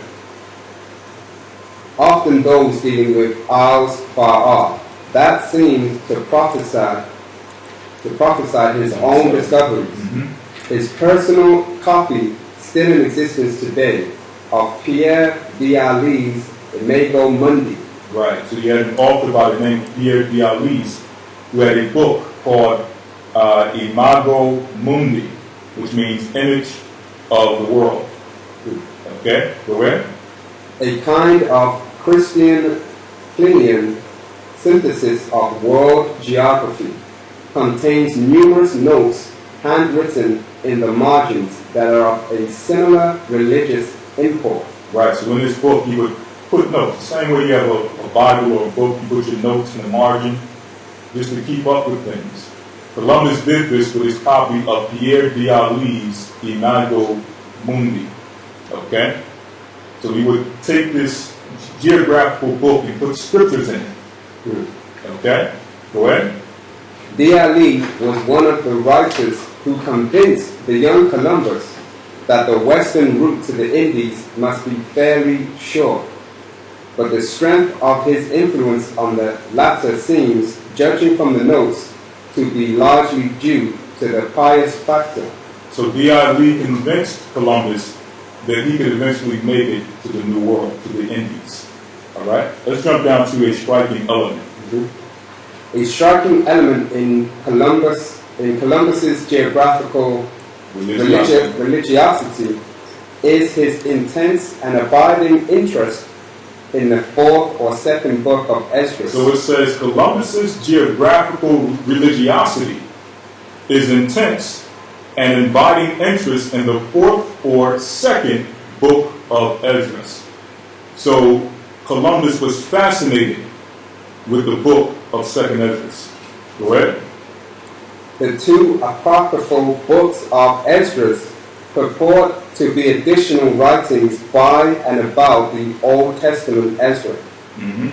But the second or fourth book is a piece of full-fledged Hellenistic apocalyptic writing that was often regarded with suspicion by the church. And just as they claim to be Hellenistic writings that were written after Ezra during the Hellenistic period under Alexander the Greek. We know that's a lie. Okay? We know that those records, even though they may have been rescribed or rewritten during the time of the Hellenistic period, the original copy of Esdras was written by the prophet Esdras himself. Okay? Go ahead. Was often regarded with suspicion by the church, and just as often embraced by the heterodox. Augustine had given guarded approval to Ezra's prophetic claims, and much was always to be made of this by the later's defenders, including Columbus. In the marginal notes to Columbus' copy of D'Ali is a relatively lengthy discourse on 2nd Esdras 6 and 42. So again, it makes reference to his copy of D'Ali's, which is a book of geography. And in this book, he makes many references to 2nd Esdras. Go ahead. Which reads, "Upon the third day thou didst command the waters should be gathered up." So now, before we read this, this is the exact scripture out of 2nd Esdras that Columbus used to find his way to the New World. Okay, go ahead. I will read that 2nd Esdras 6. Go ahead. "Upon the third day thou didst command that the waters should be gathered up in the 7th part of the earth. 6 parts thou hast dried up and kept them, to the intent that of these some being planted of the Most High until might serve thee." Right. Go ahead. This was often to be cited by Columbus, who argued that since only 1/7 of the world was water, a good deal more dry land than yet was known remained to be discovered overseas. But Columbus seems to have found more in Esdras than just this geographical Now, argument. they said that Columbus found more in Esdras than just a geographical argument. So it was deeper than just finding a landmass. Okay? With him finding a new landmass, a question arises. If this land is the same land that's being documented in the book of Esdras in the Bible, and the Bible tells us that the children of Israel would go into this new land where never mankind dwelt, Columbus had to come to the conclusion that the people that were in this land prophesied in the Bible were no other than the children of Israel. Who else could they be? The same Bible and the same record that he used to find a new land documents these same people who went into the new land. Who else could the people be? Okay? Are they Japhetic Asians? No. Scriptures never said that Asians would go into the new land where never mankind dwelt. Okay? Are they Hamitic? No. The scriptures never mentioned the Hamites going into a land where never mankind dwelt. Okay? It only leaves the children of Shem, and in particular, the 12 tribes of the nation of Israel. Okay? A portion of those tribes would make their way into this land, the same land that Columbus is reading about in the book of 2nd Esdras, the 6th chapter. Okay? Is there any more on that? Now let's jump down where it says Israel has thus split. It says in his marginal notes, I'm going to read it here, it says, but Columbus seems to have found more in Esdras than just geographical argument. You there? Yeah. Go ahead. Here is one of the things he writes about this verse in his marginal notes. So along with this verse, he had a precept for it. And he wrote notes based on this precept. Go ahead. But this prophecy is not accepted by the reprobate Jews, yet it has been accepted by the innumerable ones among them who have believed in the gospel. This is what Columbus wrote in his marginal notes. Go ahead. Israel has thus been split into two branches. He says Israel has thus been split into two branches. Why would Columbus write that Israel was split into two branches along with the prophecy of a new land? Along with the prophecy of a new portion of the earth that had not yet been discovered. We know that Israel being split into two nations is synonymous with the captivity that eventually led to the northern kingdom making their way to the Americas. They both go hand in hand. Columbus understood this. Okay? Go ahead. A division predicted as inevitable by the prophet Samuel to King Saul. So it says it was an inevitable prophecy predicted by the prophet Samuel to King Saul. We know later it was prophesied by Ahijah to King Solomon. Later the prophets were sent to tell the kings of both Israel and Judah that eventually, if they did not repent, they would also be scattered into another land. And there you have the northern kingdom in the Americas. When Columbus got there, he did not stumble upon Indians.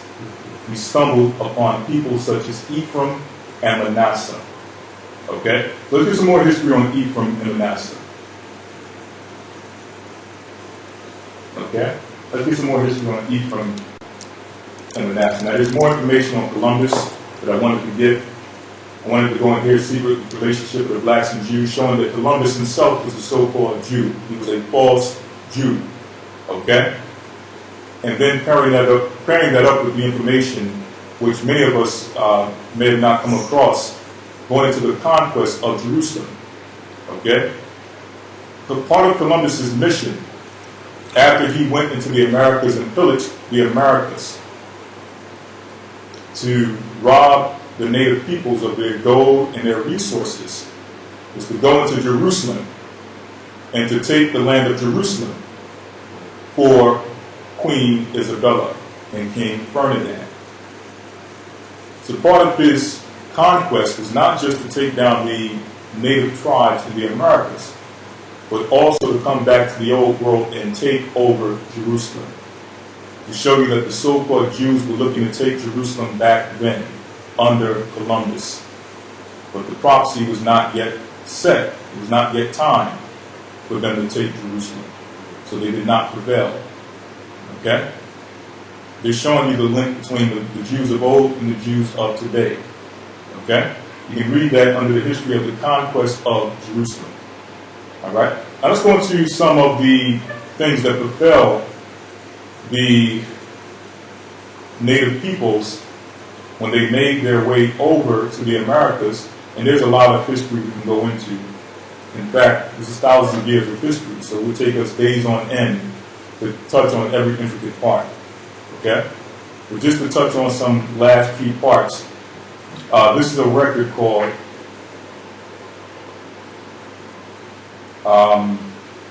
before we get this, I'm going to get another one. Okay? This is a record titled, let me get the title here. I believe this is called The 10 Tribes Historically Identified with the Aborigines of the Western Hemisphere.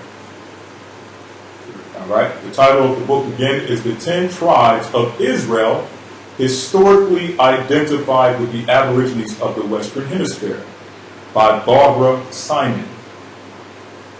So what does that mean?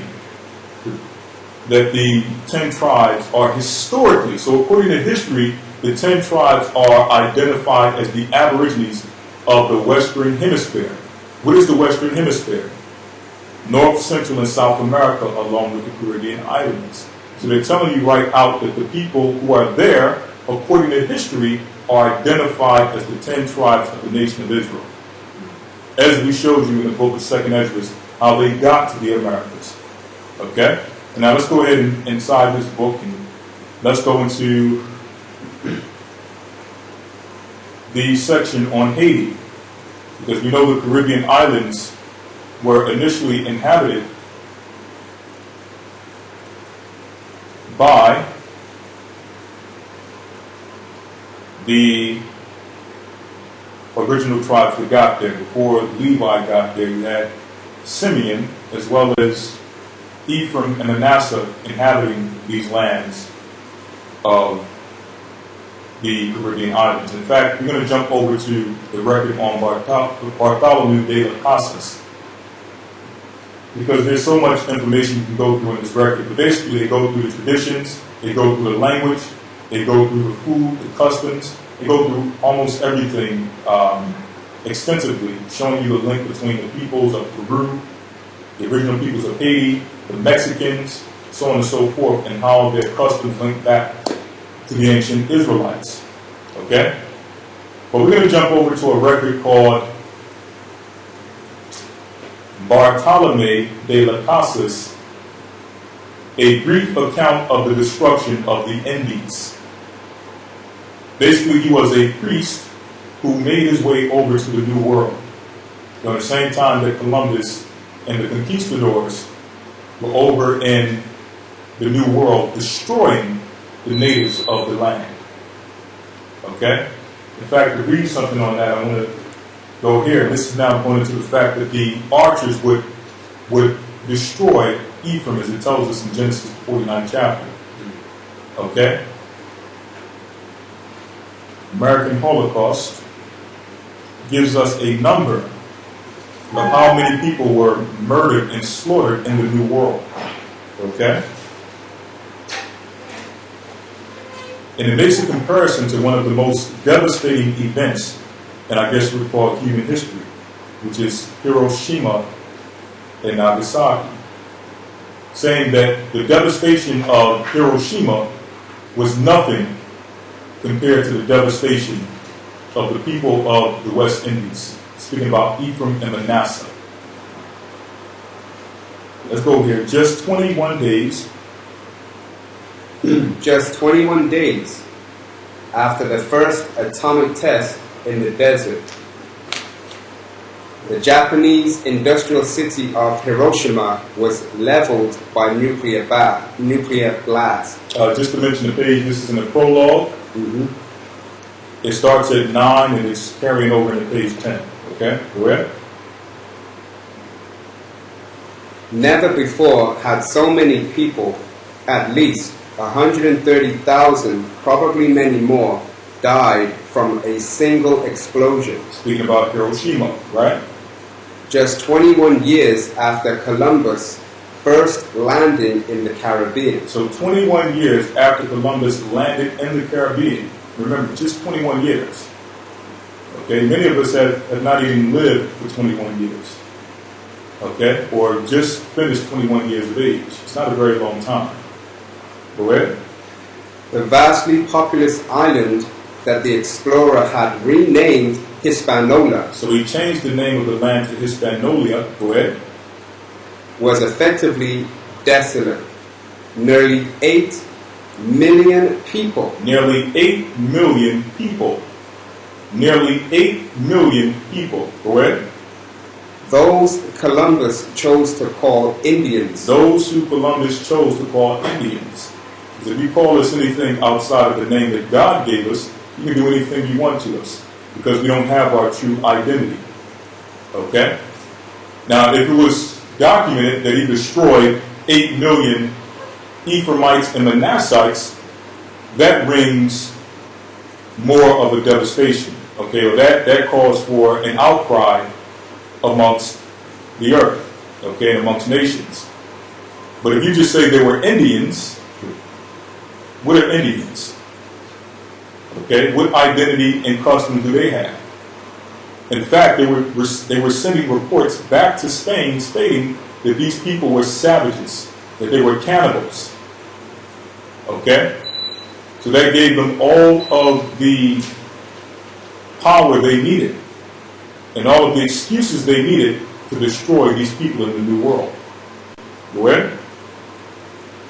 Those Columbus chose to call Indians had been killed by violence, disease, and despair.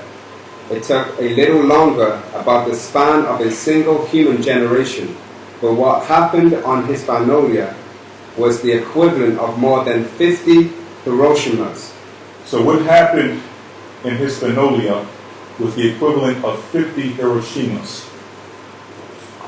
Imagine that. I was just seeing on Russia Today the other day that they were doing a documentary on Hiroshima and the destruction that took place. And yes, it was a horrible thing that happened to the Japanese on the day that the Americans dropped the atomic bomb on Hiroshima.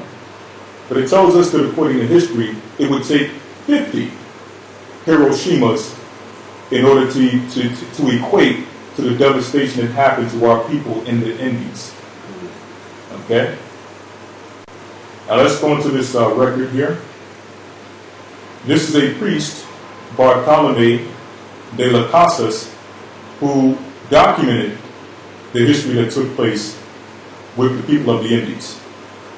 Now, the damning thing about this, first of all, there was an outcry by him. He stated that horrid things and horrible things were happening to the native peoples, which was true. But he stated that as a result, instead of enslaving the native people, let's now go into Africa and get the Africans and bring them over to the Americas. So his solution was not to stop killing and destroying people. It was to go get the rest of the tribes of Israel and bring them over into the Americas and destroy them also. Okay? Fulfilling the prophecy where it tells us in Deuteronomy, the 33rd chapter, let Judah be brought unto his brethren. So Judah would eventually come by way of cargo slave ship to meet his brethren in the New World. Okay?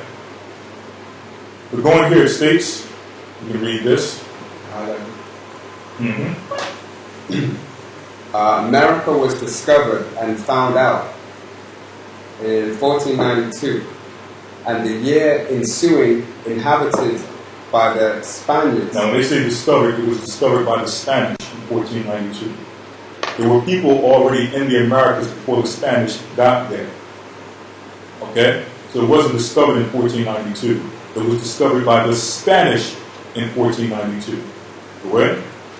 And afterward a multitude of them traveled thither from Spain for the space of 49 years. So for 49 years, people were traveling back and forth from Spain to the West Indies.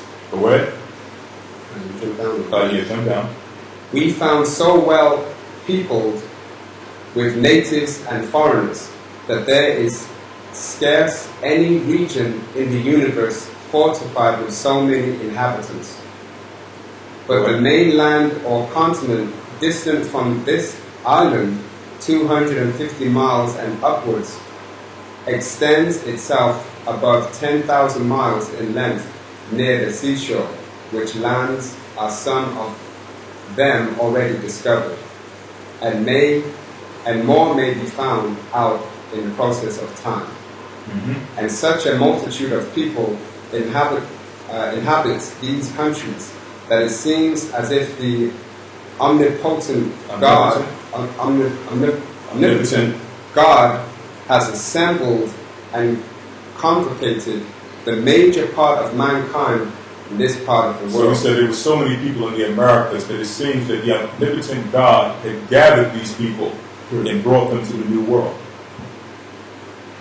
We just read that in the book of 2nd Ezra, the 13th chapter. Okay? God did bring them over to the New World and gather all these people into this region. Okay? Correct? Now this infinite multitude of men are by the creation of the Most High innocently simple, altogether void of any averse to all manner of craft, subtlety, and malice. So they were naturally a good people. Okay, they didn't have any subtlety and malice. They were naturally innocent and pure people. Correct? And most obedient and loyal subjects to their native sovereigns. Correct? And behave themselves very patiently. They were very patient people. Correct? Such as their father Joseph. Correct? Submissively and quietly towards the Spaniards, to whom they are subservient and subject, so that finally they live without the least thirst after revenge, laying aside all litigiousness, commotion, and hatred. Right. Jump down.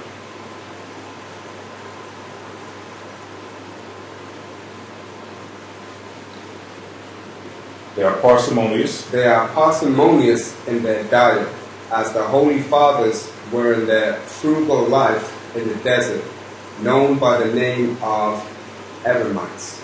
Right, so they were very frugal in their diet, okay? They weren't, I guess you would say, a gluttonous people, all right? They were very frugal in their diet, go ahead. All right, jump down. Yeah, jump down. Very apt to receive the instilled principles of Catholic religion. Go ahead. They are so transported with zeal and fervor in the exercise of ecclesiastical sacraments and divine Ecclesiastical service. means priestly sacraments. Ecclesiastical means priestly. Okay? Go ahead. That the very religiosos themselves stand in need of the greatest and most signal patience to undergo such extreme transports. Right, so they were so religious as a people, so spiritual, that even the people who sought to convert them into Catholicism could not match them in spirituality. Okay, go ahead. And Spaniards? Yep. The Spaniards first assaulted the innocent sheep. So it says the Spaniards first assaulted the innocent sheep. And it says sheep with what? A capital S. Okay? And yes, they are the sheep, the lost sheep of the house of Israel. Go ahead. Like most cruel tigers, wolves, and lions, hunger starved. So they were like hungry, starved lions upon the indigenous people of the native Indies, or the West Indies. Speaking about the conquistadors, the conquerors. Go ahead. Whom they have so inhumanely and barbarously butchered and harassed with several kinds of torments. So they tormented and tortured these people, butchered these people. They have images in the book American Holocaust, which shows you hanging these people about their necks and burning them, okay, with fire, sicking dogs upon them, okay, coming up with games and new ways to kill the children.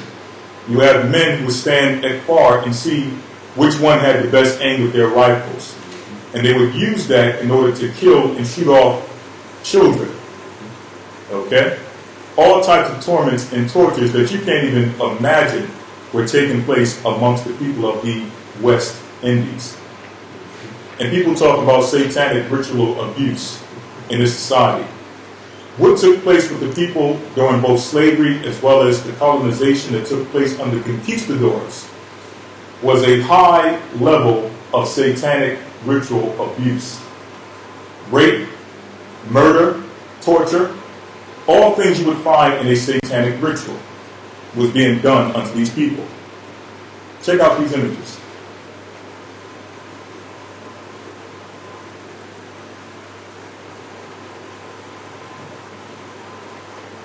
Okay? These are the sorrows that took place upon the peoples of the Americas.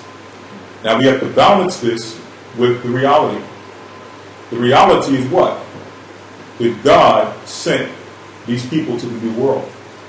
Columbus would have not been able to go into the Bible and find that history in Ezra concerning the earth and how to get to the Americas if the Spirit of the Most High wasn't on him to go into that record. The Most High put a spirit on Columbus to do that, to make his way to the Americas, to eventually destroy our people, to fulfill the prophecies. Okay? So we have to bring that balance to the discussion. Okay? Go ahead. Whom they have so inhumanely and barbarously butchered and harassed with several kinds of torments, never before known. So they said these torments were never before known. Okay? Things that you never even heard of were being done to the inhabitants of the West Indies. Go ahead. Or heard of, which you shall have some account in the following discourse, that of 3 millions of persons which lived in Hispaniola. So Hispaniola is where you have both Haiti and the Dominican Republic. That's Hispaniola. Go ahead. There is at present but the inconsiderable remnant of scarce 300. So initially there were 3 million people on the island of Hispaniola. They were later brought down to 300. From 3 million people to 300. Think about that for a second. From 3 million to 300. What is that, 10%? Less than 10%. 1%. 10% would be what, 3,000? Okay? 1% of the population was left after they were finished. Go ahead.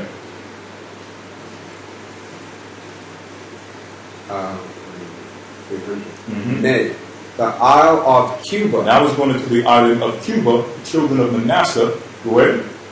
Lies now uncultivated like a desert. Now it's uncultivated like a desert, whereas before it was like a paradise. Go ahead. And entombed in its own ruins. You may also find the Isles of St. John, a Caribbean island, if not mistaken, where Ephraim and Manasah also dwelt. Go ahead. And Jamaica. And Jamaica, the original peoples of Jamaica, Ephraim, some remnants of Manasseh. Go ahead. Both large and fruitful places. Both large and fruitful places. Initially, go ahead. Unpeopled and desolate. Unpeopled and desolate. They were totally depopulated. Go ahead. The Lucayan Islands on the north side, adjacent to Hispaniola and Cuba, which are 60 in number or thereabout, together with those vulgarly known by the name of the gigantic isles, and others, the most infertile whereof exceeds the royal garden of Seville in fruitfulness, a most healthful and pleasant climate is now laid waste. So it says, a healthful and pleasant climate is now laid waste. It became a wasteland. Go ahead. And uninhabited. And whereas when the Spaniards first arrived here, about 500,000 men dwelt in it, they are now cut off. So initially there was 500,000 men on the island. Go ahead. They are now cut off. They are now cut off. They were exterminated. Okay? By who? The conquerors. Who made way for the conquerors? Christopher Columbus. Okay? Go ahead. Some by slaughter, and others ravished away by force and violence. So some were killed by slaughter, and some were killed by violence, fulfilling Bible prophecy. The Bible tells us that those that would not be taken by violence or by the sword would be taken by famine. We're seeing this taking place with the destruction of Ephraim and Manasseh. Go ahead. Others ravished away by force and violence to work in the mines of Hispaniola, which was destitute of native inhabitants. Right. Go ahead. So they were also taken into slavery, in other words. Okay? All right, so a few more things and we'll close out.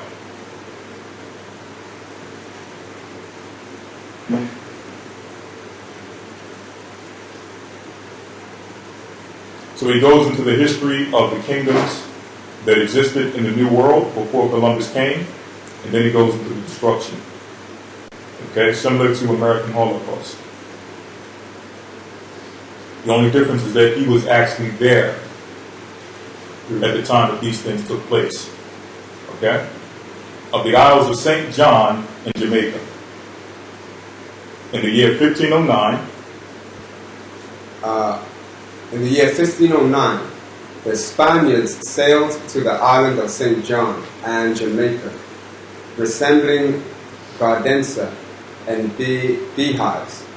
With the same purpose and design, they proposed to themselves in the Isle of Hispaniola to perpetrating innumerable robberies and villainies as before, whereunto they added unheard of cruelties by murdering, burning. These are the cruelties that were enacted by the conquerors.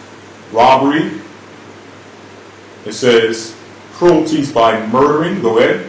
Burning, roasting, and exposing men to be torn to pieces by dogs. And exposing men to be torn to pieces by dogs. Go ahead.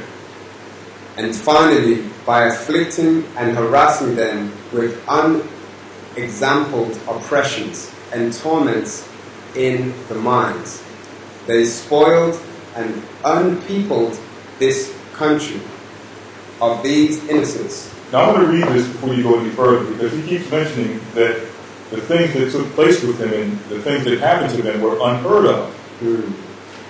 Now there's two things I'm going to get out of the Bible to go along with some of these prophecies. Okay? Let's go into the book of Daniel. Chapter 9. And let's start at verse, let's see here.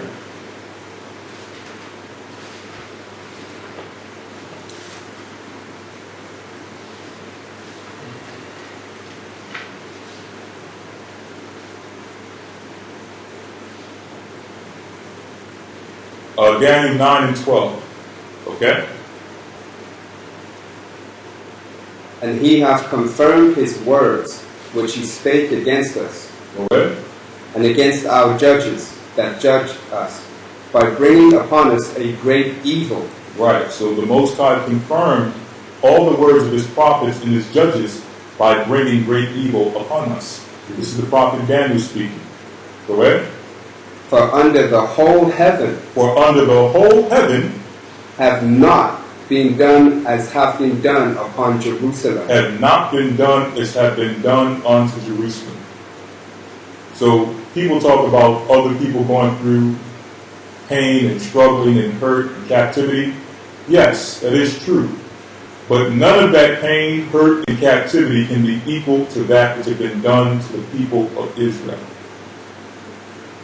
And when we read this, it's telling us that they went through some of the most horrible things that have never been heard of on the face of the earth. This is Bible prophecy being fulfilled. Okay? I want you to read on here. I'd like to get another scripture out of the Bible which links into what we're reading. Go ahead. Whereunto they added unheard of cruelties by murdering, burning, roasting, and exposing men to be torn to pieces by dogs, and finally by afflicting and harassing them with unexampled oppressions and torments in the mines. They spoiled and unpeopled this country of these innocents. These 2 isles containing 600,000 at least, though at this day there are scarce 200 men to be found in either of them. So these 2 islands, St. John and Jamaica, which initially had 600,000 men, it says you can barely find 200 of the original inhabitants. You can barely find 200 of the original inhabitants to show the devastation that took place by the conquerors. Okay? This is all Bible prophecy. Okay? Let's go to Deuteronomy, the 28th chapter. All right?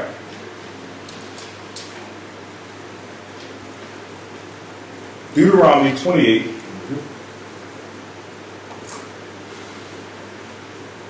Where it says you shall be left few in number. Right?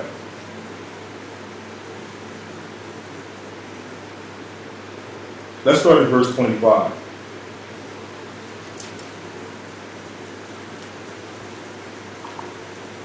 Deuteronomy chapter 28 and verse 25. The Most High shall cause thee to be smitten before thine enemies. So he would cause us to be smitten before our enemies. That's why these people, which Joseph or Ephraim and Manasseh, being great warriors, were not able to fend themselves against the conquerors. The Most High, by divine revelation and through His Spirit, allowed them to be overtaken. He says He would do what? The Most High shall cause thee to be smitten before thine enemies. Thou shalt go out one way against them, and flee 7 ways before them. You will go out one way against them and flee 7 ways before them. You will not be able to defend yourselves against your enemies. You're going to try to go out and fight against them, and they're going to cause you to scatter and flee. Okay?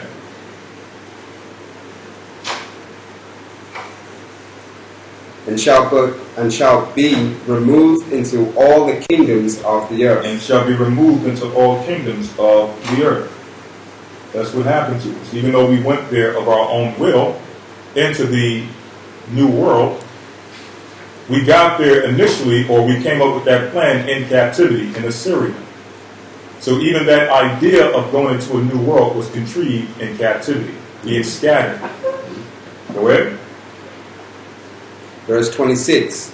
And thy carcass shall be meat unto all fowls of the air. And our carcasses did become meat unto the fowls of the air. Into what? And unto the beasts of the earth. And unto the beasts of the earth. The dogs is one of those beasts who they use to tear us to shreds. Okay? Go ahead. And no man shall fray them away. And no man shall fray them away. Go ahead.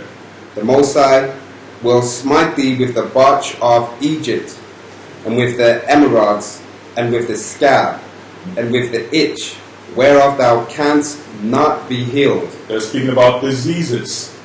Okay? Let's jump over to the book of Leviticus 26 and 22. And I mentioned diseases because that was one of the main ways that they used to depopulate us. Okay? By murder, famine, violence, and disease. Okay? So all of this is Bible prophecy coming to pass. Leviticus 26 and 22. I will also send wild beasts among you, which shall rob you of your children, and destroy your cattle. So it says, I will send beasts among you that shall rob you of your children. One of the tactics that they used that we just read was what? Sending dogs among us and allowing us to be torn to shreds by dogs. Okay? Bible prophecy. Go ahead. And destroy your cattle. Destroy your cattle. That happened also, especially with the Native American Indian. Go ahead. And make you few in number. And make you few in number. Going from 600,000 in population to what? 200. Going from 500,000 in population to what? Nothing. Zero. Going from 300,000 in population to what? 300. You shall be left few in number. All of this we're reading is Bible prophecy that took place with Ephraim and Manasseh. All right?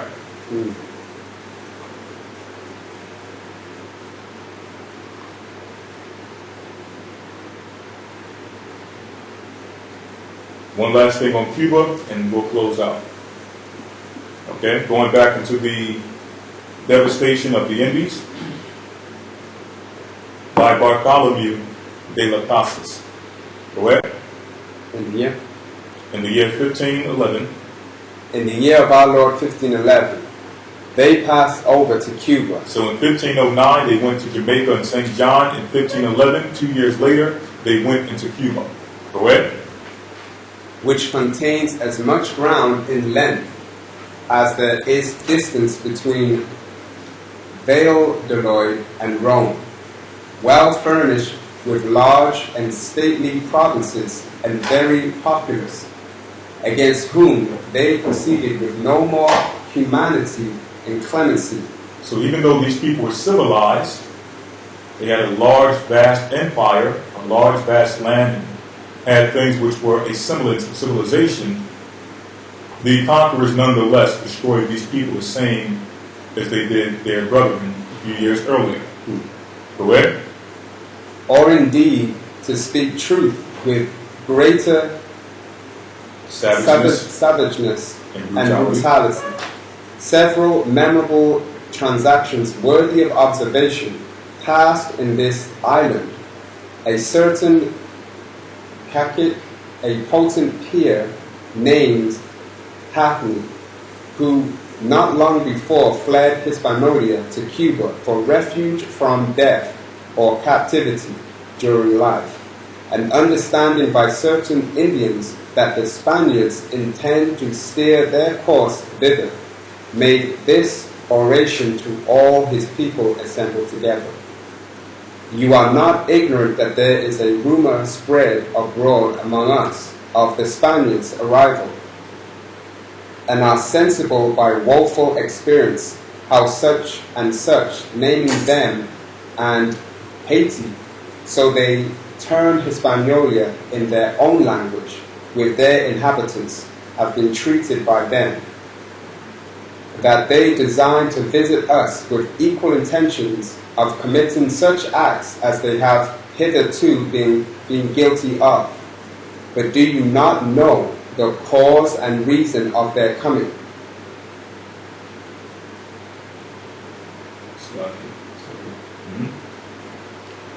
They replied, We are altogether ignorant of it. They replied, but sufficiently satisfied that they are cruelly and wickedly inclined. Then thus he said, they adore a certain covetous deity, whose cravings are not to be satisfied by a few moderate offerings. But they may answer his adoration and worship, demand many unreasonable things of us, and use their utmost endeavors to subjugate and afterwards murder us. Then taking up a cask or cabinet near at hand, full of gold and gems, he proceeded in this manner. This is the Spaniards' God. So we concluded that the Spaniards, this is one of the indigenous peoples, who concluded after he fled from Hispaniola to Cuba, that the God that the Spaniards worship is none other than the devil. And he concluded this based on the fact that the only thing that the Spaniards were satisfied with was murder and bloodshed. And after they had murdered and destroyed the people totally, they would take the resources, the gold and the gems, and they would take it back to their country. So he said that this is what they do in order to reverence and worship their God. Okay, which was true. Go ahead. And in honor of him, if you think well of it, let us celebrate our octos, which are certain kinds of dances and captains used among them. And by this, we're going to jump down.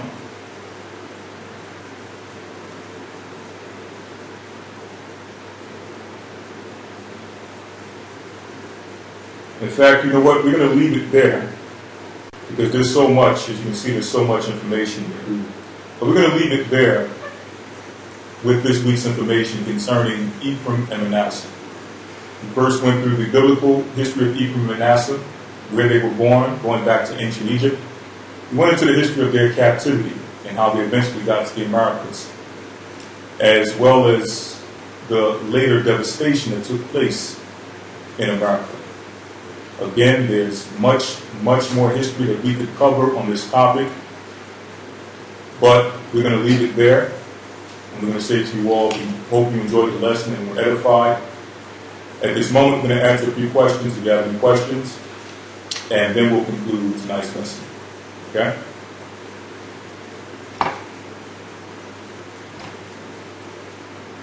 Esau, like, how did Esau see, like, stay, like red? If he's the only red person on earth, like, surely if he had a wife and whatnot, they had children, shouldn't they come out like a little darker? How did his children still stay red? It's a good question. Very good question. Okay?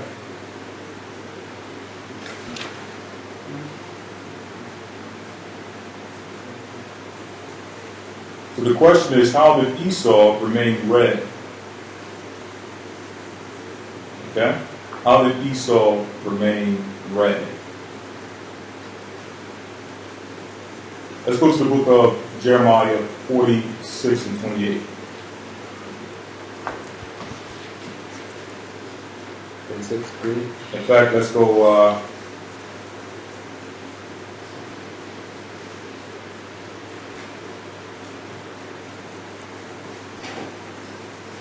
that is a very good question. In fact, let's go to the book of 2nd Ezra first. 2nd Ezra 6 and 9. Surely Esau would be in existence in these latter days, that he would retain his initial and original state in these last days. There's another scripture I'm going to give to show you that the Most High will preserve the nations throughout the four corners of the earth. So no nation in this earth would lose their natural characteristics. Okay? Especially Edom, because he never experienced a captivity like we experienced captivity. So for example, let's get Hosea 7 and 8 with Ephraim and Manasseh, or Ephraim.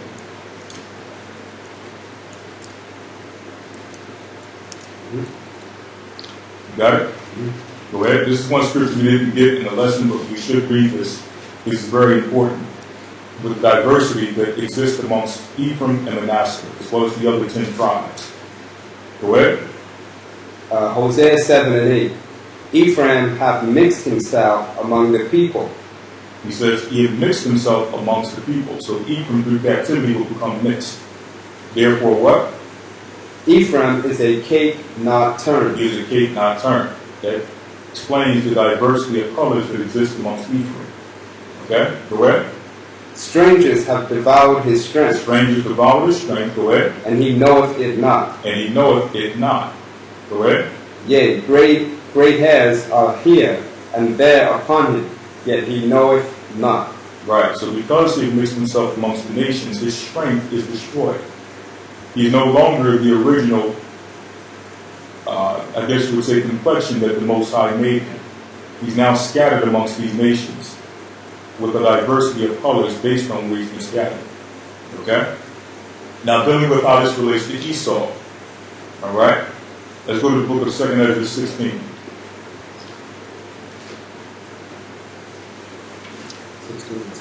2nd Ezra 6. Me? Yeah. And he said unto me, from Abraham unto Isaac, when Jacob and Esau were born of him, Jacob's hand held first the heel of Esau. Go ahead. For Esau is the end of the world. For Esau is the end of the world. Go ahead. And Jacob is the beginning of it that followed. Jacob is the beginning of it that followed, showing us that Esau would be in his power in the end of the world. And he wouldn't be in a state in which he no longer has his original characteristic of Genesis, the 25th chapter. He would be the original Esau that existed from the time of birth. Okay? Now, further information on this. Okay? Further information. Because you have some who have mixed themselves amongst the people also, who have taken on some of the characteristics of the nations. Then you have others who are of the higher echelon of Edom, who don't mix themselves amongst the nations, who stay amongst themselves. You understand? So they would be preserved all the way down the line. They understand that there's others outside of them that have mixed themselves amongst the tribe of Israel, who in the last days would cleave to the nation of Israel. Let's get the book of Isaiah 14 chapter.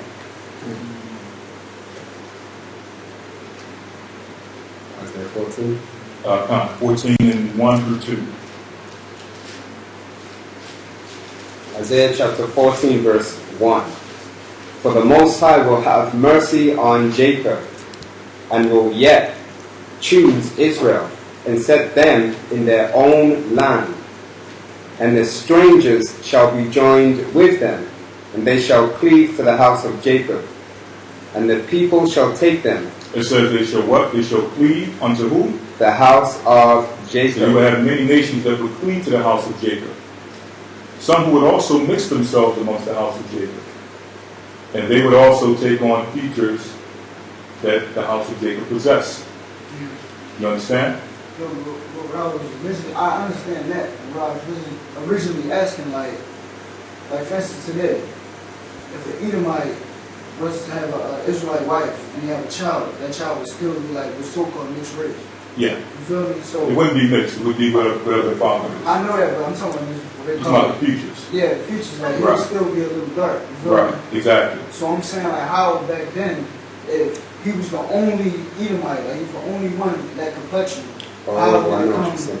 You know what I'm saying? Like, how did it come to where? It was the Canaanite. Right. The Canaan, how he mixed himself with the Canaanites, but still remain of the same complexion. Yeah. Well, we've been doing the research and trying to get to the history of how the Canaanites were cursed with leprosy.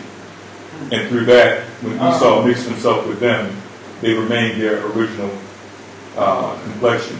But still we know, and I'm trying to find this scripture in particular, that above all of that, the Most High would set him as a separate nation in the earth. And he, like all the other nations, would remain and maintain their complexion and their characteristics and their features. Okay? So, for example, if Esau, one of his generations, mixed with the people of Canaan, all of his children wouldn't possess those features of the Canaanites. They would all come out and they would still possess the features of their father Esau down the line. So you may have one generation that looks like Canaanite or part Canaanite, and the rest of the generations later would maintain the original features of Esau, if that makes any sense. Okay? So like for instance with us, you may have one of us who may mix with another nation, and that original generation may look like that nation we mixed with, but down the line we still produce darker children. It doesn't affect the whole nation going down the line. You understand what I'm saying? So the Most High made it so that where all nations would maintain their lot in the earth, and their nation and their characteristics and their features in the earth. Now going back to what I stated earlier, with us is different because we've been subject to captivity to the point where we've been watered down, so to speak. You understand what I'm saying? Any more questions? Please help answer the question.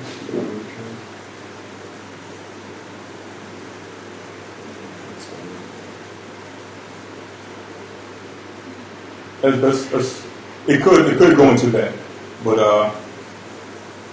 in fact, read that real quick. Read that. That is a good point. Revelations 12 and 3. Revelations chapter 12 and verse 3. So Revelations 12 and 1 speaks about the woman and the 12 stars, representing the woman being Israel, the 12 stars being the 12 nations which descended out of the house of Israel. Right? Now we're speaking about this dragon, this empire that will come in the last days. All right? Romans 12 or Revelations 12 and 3. And there appeared another wonder in heaven, and behold, a great red dragon. A great red dragon. That red is identifying what? Edom. This would be an empire ruled by Edom. So in the last days, we still have an empire which is identified as the great red dragon. To let you know that Edom, as we read in 2 Ezra the 6th chapter, would be ruling in the last days. And he would maintain that original identity trait that he was born with in Genesis the 25th chapter. So that wouldn't change regardless. Just like all the other nations, they would maintain their original lot, their inheritance, their features, their culture, their customs, and their physical characteristics. Okay? We're the only ones that haven't retained those things. All right? Due to captivity. Anything else? Pretty much verse. Having 7 heads and 10 horns. Right. Speaking about the Roman Empire. Go ahead. And 7 crowns upon his head. Right. Right. Any more questions here? Okay.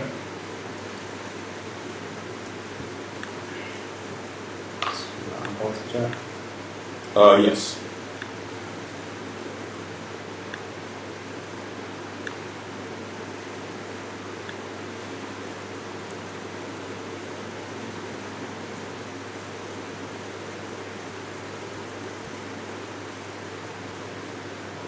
I think I got one.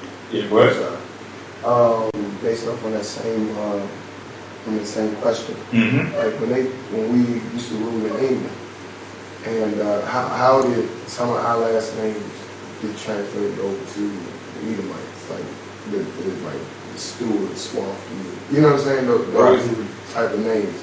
How did the Edomites end up taking over the names in England? It's a very good question. And the answer to that is, number one, when we went into Europe, we came in under identities such as Anglo-Saxons and those types of identities. And we have history to show that those people were Israelites originally, right? And they were the creators of the English language. So when we went into England, same way when we went into other regions of the earth, we started picking up different dialects and different languages, and we added that as a part of our culture. So when we started taking on those names, you're now speaking about later when we became conquered, and other nations started taking on those names. Right. So for example, after King James passed away, his son, Prince Charles, which later became King Charles I, was murdered by Oliver Cromwell. Okay? So later, you had families who would come after they distorted history, because the only way that, well, let's get the book of Genesis, the 27th chapter.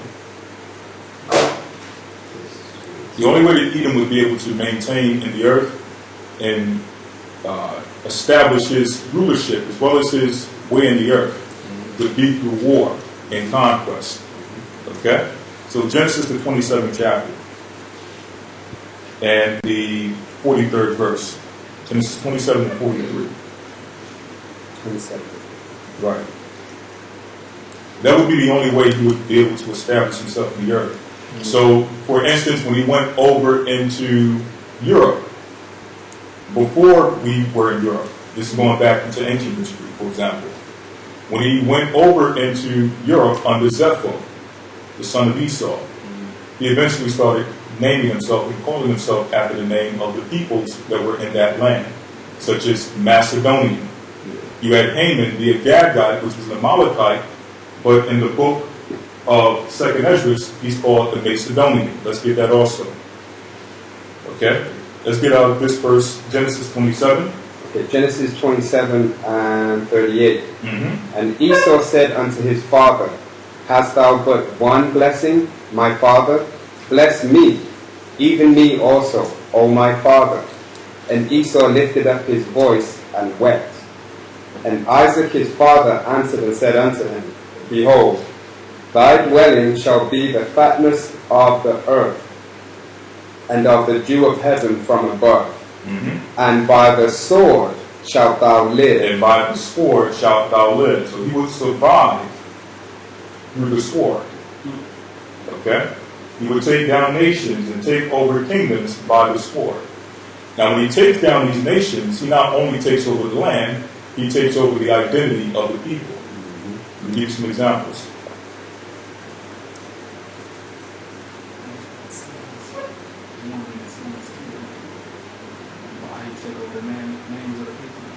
Psalms, I know what you're talking about, where it says he calls the land after his names. That's going into how people go into a land and they name the land after their name. So for example, America Vespucci went over to America and named it after himself, America. But this is now going into how he goes into a land and takes the identity and the name of the land and places it upon himself, while distorting the history of the original people. Let's go to the book of Maccabees. In fact, the rest of Esther. The rest of Esther 8.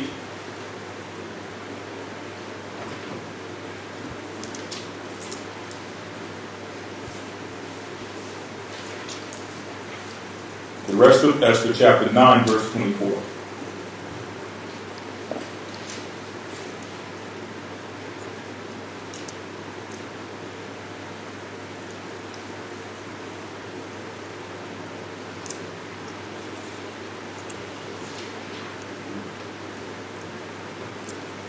This is in the Apocrypha, KJV Apocrypha, right after the book of Judith, and right before Wisdom Solomon. What's the Esther chapter 8? Let me see here.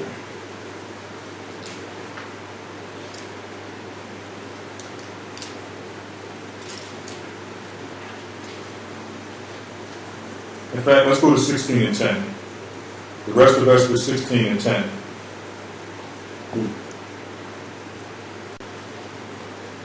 For Aman, a Macedonian. For Aman, a Macedonian, now in the Bible he's identified as an Agagite. The Agagite is a king seed, or the king seed of the Amalekites. Right? But in here he's being called a Macedonian. The original Macedonians were what? They were Japhetic. Right? So he went into a land of Japheth, and he took on the identity of the people of Japheth, which at this time was Macedonia. Same thing with Alexander the Greek and his father. Okay? Where it says they came out of the land of the Macedonians. Even the term Greek. The original Greeks were what? Japhetic. But later, Esau began to label himself as the Greeks. Okay? And the Khazarian Empire, he labeled himself as also either Turkish or Japhetic. So a lot of people go into history and they say that, well, the Khazars were Japhetic. No, it was Esau in the land of Japheth taking on the name of the Japhetic people. Okay? So they did the same thing to us when they went over into Europe and started taking on those names. King Charles, King George, all those different names they hold now, which were originally people of color. Hey, Israel. Who's labeled themselves as the Israelites nowadays? Okay? Wasn't the name Stewart? Wasn't that derived from black anyway? Right, Stewart simply means black. It goes back to the German word Schwarz, which means black. Okay? You can read that up in Nature Knows No Color Line. Okay? King James's family name was what? Stewart. They were the house of Stewarts, the house of Schwartz, or the house of Black. Okay?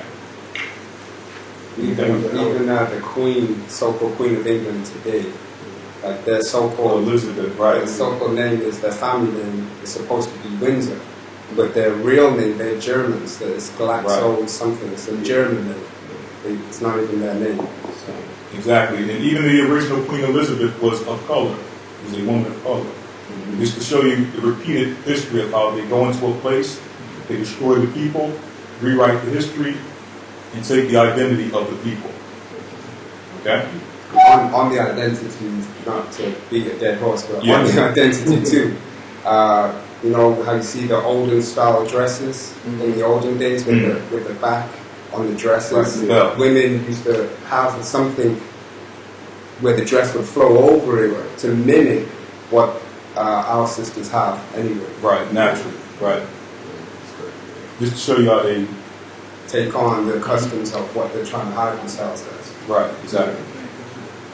That's the first one. Yeah. Aside from Jacob favoring Joseph, are we supposed to have a child that we love more than another? Aside from Jacob favoring Joseph, are we supposed to have a child that we love more than another? And we can attack that a few ways. When we examine, let's get the law first, right? In fact, we're going to take it above the law. We're going to take it with the Most High. Does the Most High have a child that he favors the most? Let's get Deuteronomy 7:6. I was going to go into the law. If a man had 2 sons with 2 separate wives, the one loved and the other hated, he's still supposed to give the inheritance to the oldest son. Just to give an example that people did have sons and children whom they favored. Same way the Most High has a child who he favors in the earth. It's not supposed to operate to the point of total hatred and the spirit of total disregard for your other children. It's not like Jacob hated the rest of his sons. He loved the rest of his sons, but he favored Joseph. Joseph was his favorite because he had him in old age. That's a natural thing.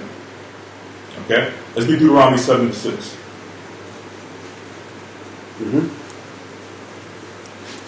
For thou art an holy people unto the Most High thy power. Holy itself, Kodash in the Hebrew means to be separate, to be sanctified. Go ahead.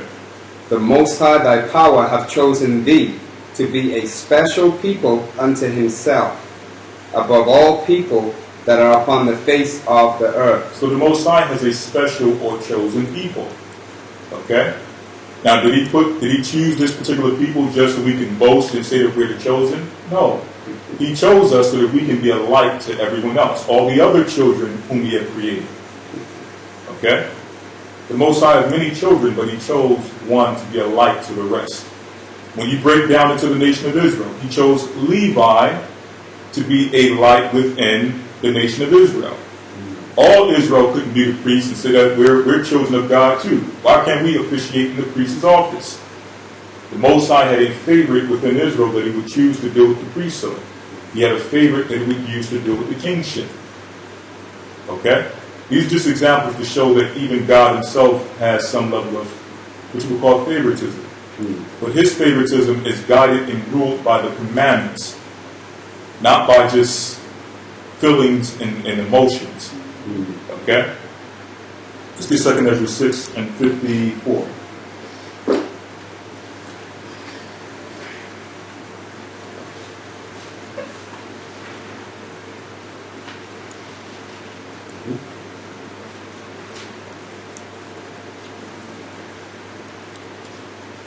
Second Ezra chapter 6 and verse 54.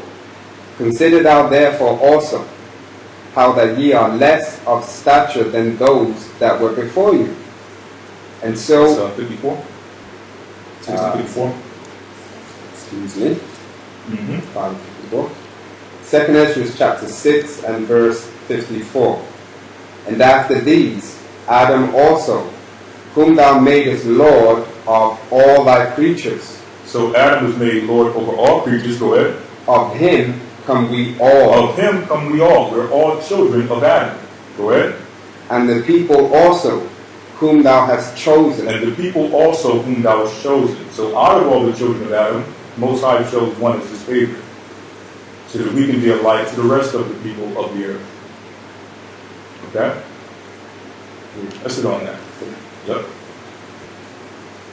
Someone says, if all the tribes sinned against the Most High, breaking commandments and performing child sacrifice, why is it that only Dan got removed forever? We're going to go into that when we go into the information on Dan. We haven't forgot that study going into the history of Dan and why they were separated as a tribe of Israel. We're going to go into that in more detail when we touch on Dan. What was the second part? Also, how did Columbus know that the tribes had so much gold, and why is gold so sought after when it has very little use? Is there a spiritual connection? Well, number one, when Columbus made his way over to the Indies, he noticed that the people had mineral resources. The same way today, when people go over, or when they went over to Africa, they found that Africa had certain resources that they could use in order to run their empire. Okay? A good thing to look into would be the scramble for Africa. When they went into the Belgian Congo, they noticed that they had rubber, which was able to produce tires. Okay? At that time, the tire industry was booming because now you had the new car industry. So they saw that in Africa and decided that, listen, we're going to take this as a portion and we're going to enslave the people so that they can produce rubber for the car industry. They do the same thing everywhere they go. Same way they know that the Middle East is rich in oil and how they seek to control the Middle East because of its richness in oil. Thirdly, on top of that, as we showed earlier, these people are divinely inspired by Satan himself. Okay? So Satan give them the lowdown before they go into a landmass to destroy it and take it down. These are the resources that's in the land. And if you think I'm just being facetious, if we go into the book of Revelation, the 12th chapter, it'll tell us that Satan leads them into these different regions of the earth to destroy and conquer. Okay? Revelations 12, and let's get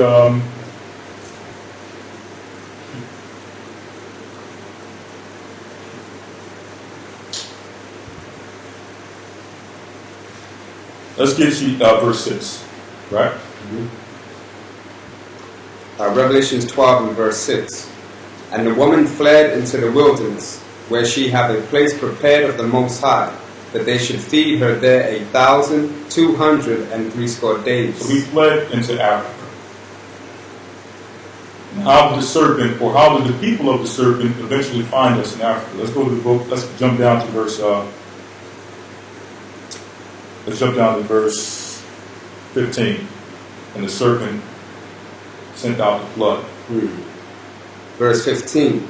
And the serpent cast out of his mouth water as a flood after the woman. So he sent out his lies after the woman. How? By his missionaries. Go ahead. That he might cause her to be carried away of the flood. So they first go into the land. The missionaries spy out the land. They go back and say, well, look, this is what we saw amongst the people. We saw their customs, we saw what they eat, and we saw the mineral resources that exist amongst them. After the missionaries are finished, then comes the military. Okay, so this is how they're able to do it, and Satan is guiding them the whole way. They're not just walking into a place and just finding people, just happening upon people. Satan is telling them exactly where to go to find these people. Okay? Now, why is there a value in gold? The Most High, according to the Bible, speaks about gold as being a precious metal. Okay? For all the things we see, before the paper money, gold was the finance of choice. Okay? The Bible tells us that the kingdom shall have streets of gold, to show that gold is held in high esteem amongst the precious metal. So there is some value to gold.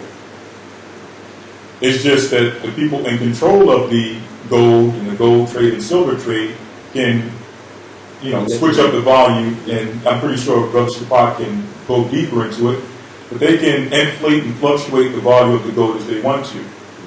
Okay, so one week it can be worth, it can be very expensive and very valuable. Next week, they can cause it to drop to a point in which it's dirt cheap. You understand? So that's why gold varies in this society, but it is a precious metal. Next one. So it says, all praise to a higher, great lesson, elder, in the time of the Gentiles fulfilled. Of the time of the Gentiles fulfilled. Someone says, was it... the times of the Gentiles are not yet fulfilled. Their time is coming to a close, but it's not yet fulfilled. They're still in Jerusalem. It says that Jerusalem shall be trodden down of the Gentiles until the time that the Gentiles be fulfilled. Jerusalem is still being trodden down. Go ahead. Someone says, was it white people who did all these horrific things to the sons of Ephraim and Manasseh? Absolutely. Go ahead. If so, should we let them dwell among us to do this to us again? Let me hit you up with this one. I'm going to give you one level of this to, it's going to cause you to ponder. Okay? Let's get the book of Isaiah 11.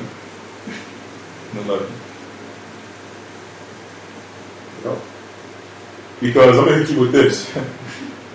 Number one, the reason why, as we mentioned earlier in the lesson, that the Most High allowed Esau to do what he did was because of what we did against the Most High.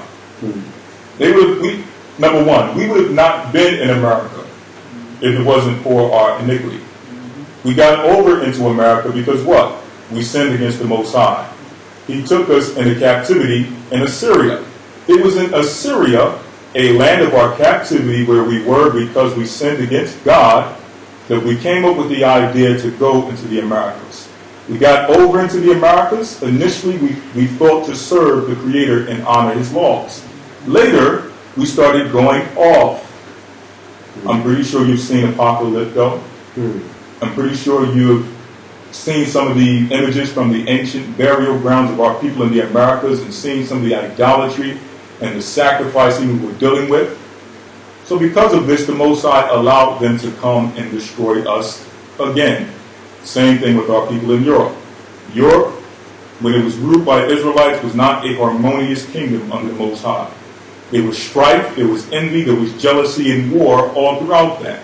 So the Most High eventually allowed them to come and destroy that. Now, here's my question. Let's read this in the book of Isaiah 11 and 13. Isaiah 11 and 13.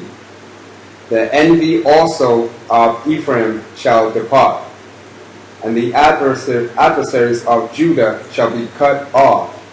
Ephraim. So who are the adversaries of Ephraim and Judah? Go ahead. Ephraim shall not envy Judah. Ephraim shall not envy Judah, to show you that there's envy between Ephraim and Judah. So should we not dwell amongst Ephraim because they envy Judah? Go ahead. And Judah shall not vex Ephraim. Judah, until this day, is vexing Ephraim. We're warring against each other. We got gangs in which we're murdering each other and killing each other. Does that mean that we should not dwell amongst each other as a nation of people? No. So how can we look at the other nations and say that they shouldn't dwell against us because they committed heinous acts against us, when we commit heinous acts against each other, but yet we say, come back together, ye tribes of Israel? Okay? Let's get another one. Let's get Amos chapter 8, verse 6. This is speaking about Ephraim also. Amos what, 8 and 6? Amos 8 and 6. In fact, let's get Amos 2 and 6. Read that. Thus saith the Most High, for 3 transgressions of Israel, and for 4, I will not turn away the punishment thereof, because they So these are 4 sins of Israel. Speaking about the northern kingdom. And it says what? Because they did what? Because they sold the righteous for silver. They sold the righteous for silver, and what? And the poor for a pair of shoes. And the poor for a pair of shoes, to show you that yes, we were selling each other into captivity before we went over into the Americas. Before we went into captivity. amongst each other, we were doing each other wrong and giving each other over into captivity. Okay? So should we not come back together as a nation and dwell amongst each other because we did these things to each other in the past? We still ask for the 12 tribes to come together. The Bible tells you that the nations shall cleave to Jacob. Thus saith the Lord. So who are we to say who can come amongst us and who can't? When the Most High says that the nations shall cleave unto us. That's something you should ponder, Brother John Horse. Okay?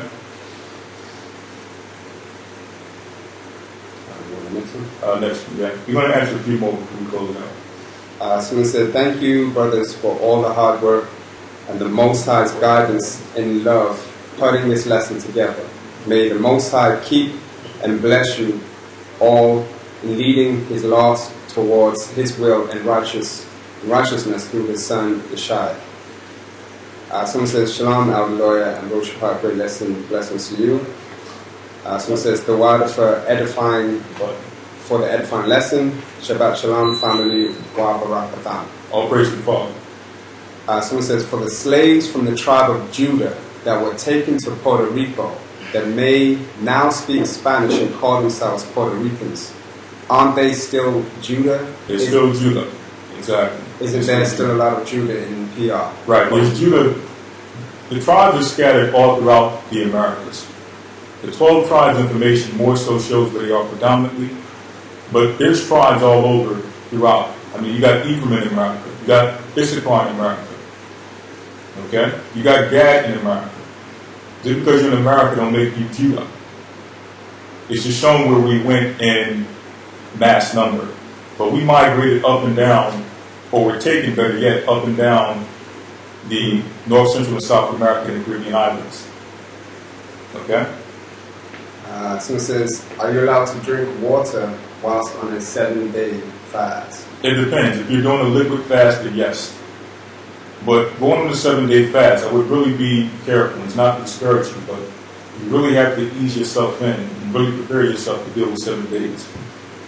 That's not something you can just pop up one day and just off the muscles. Just say, I'm going to go for 7 days without food and water.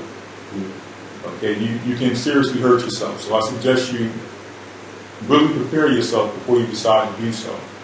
Try with liquid and things of that nature, or try first dealing with fruits and things of that nature, and then ease yourself into a 7-day fast. Don't just jump right into it.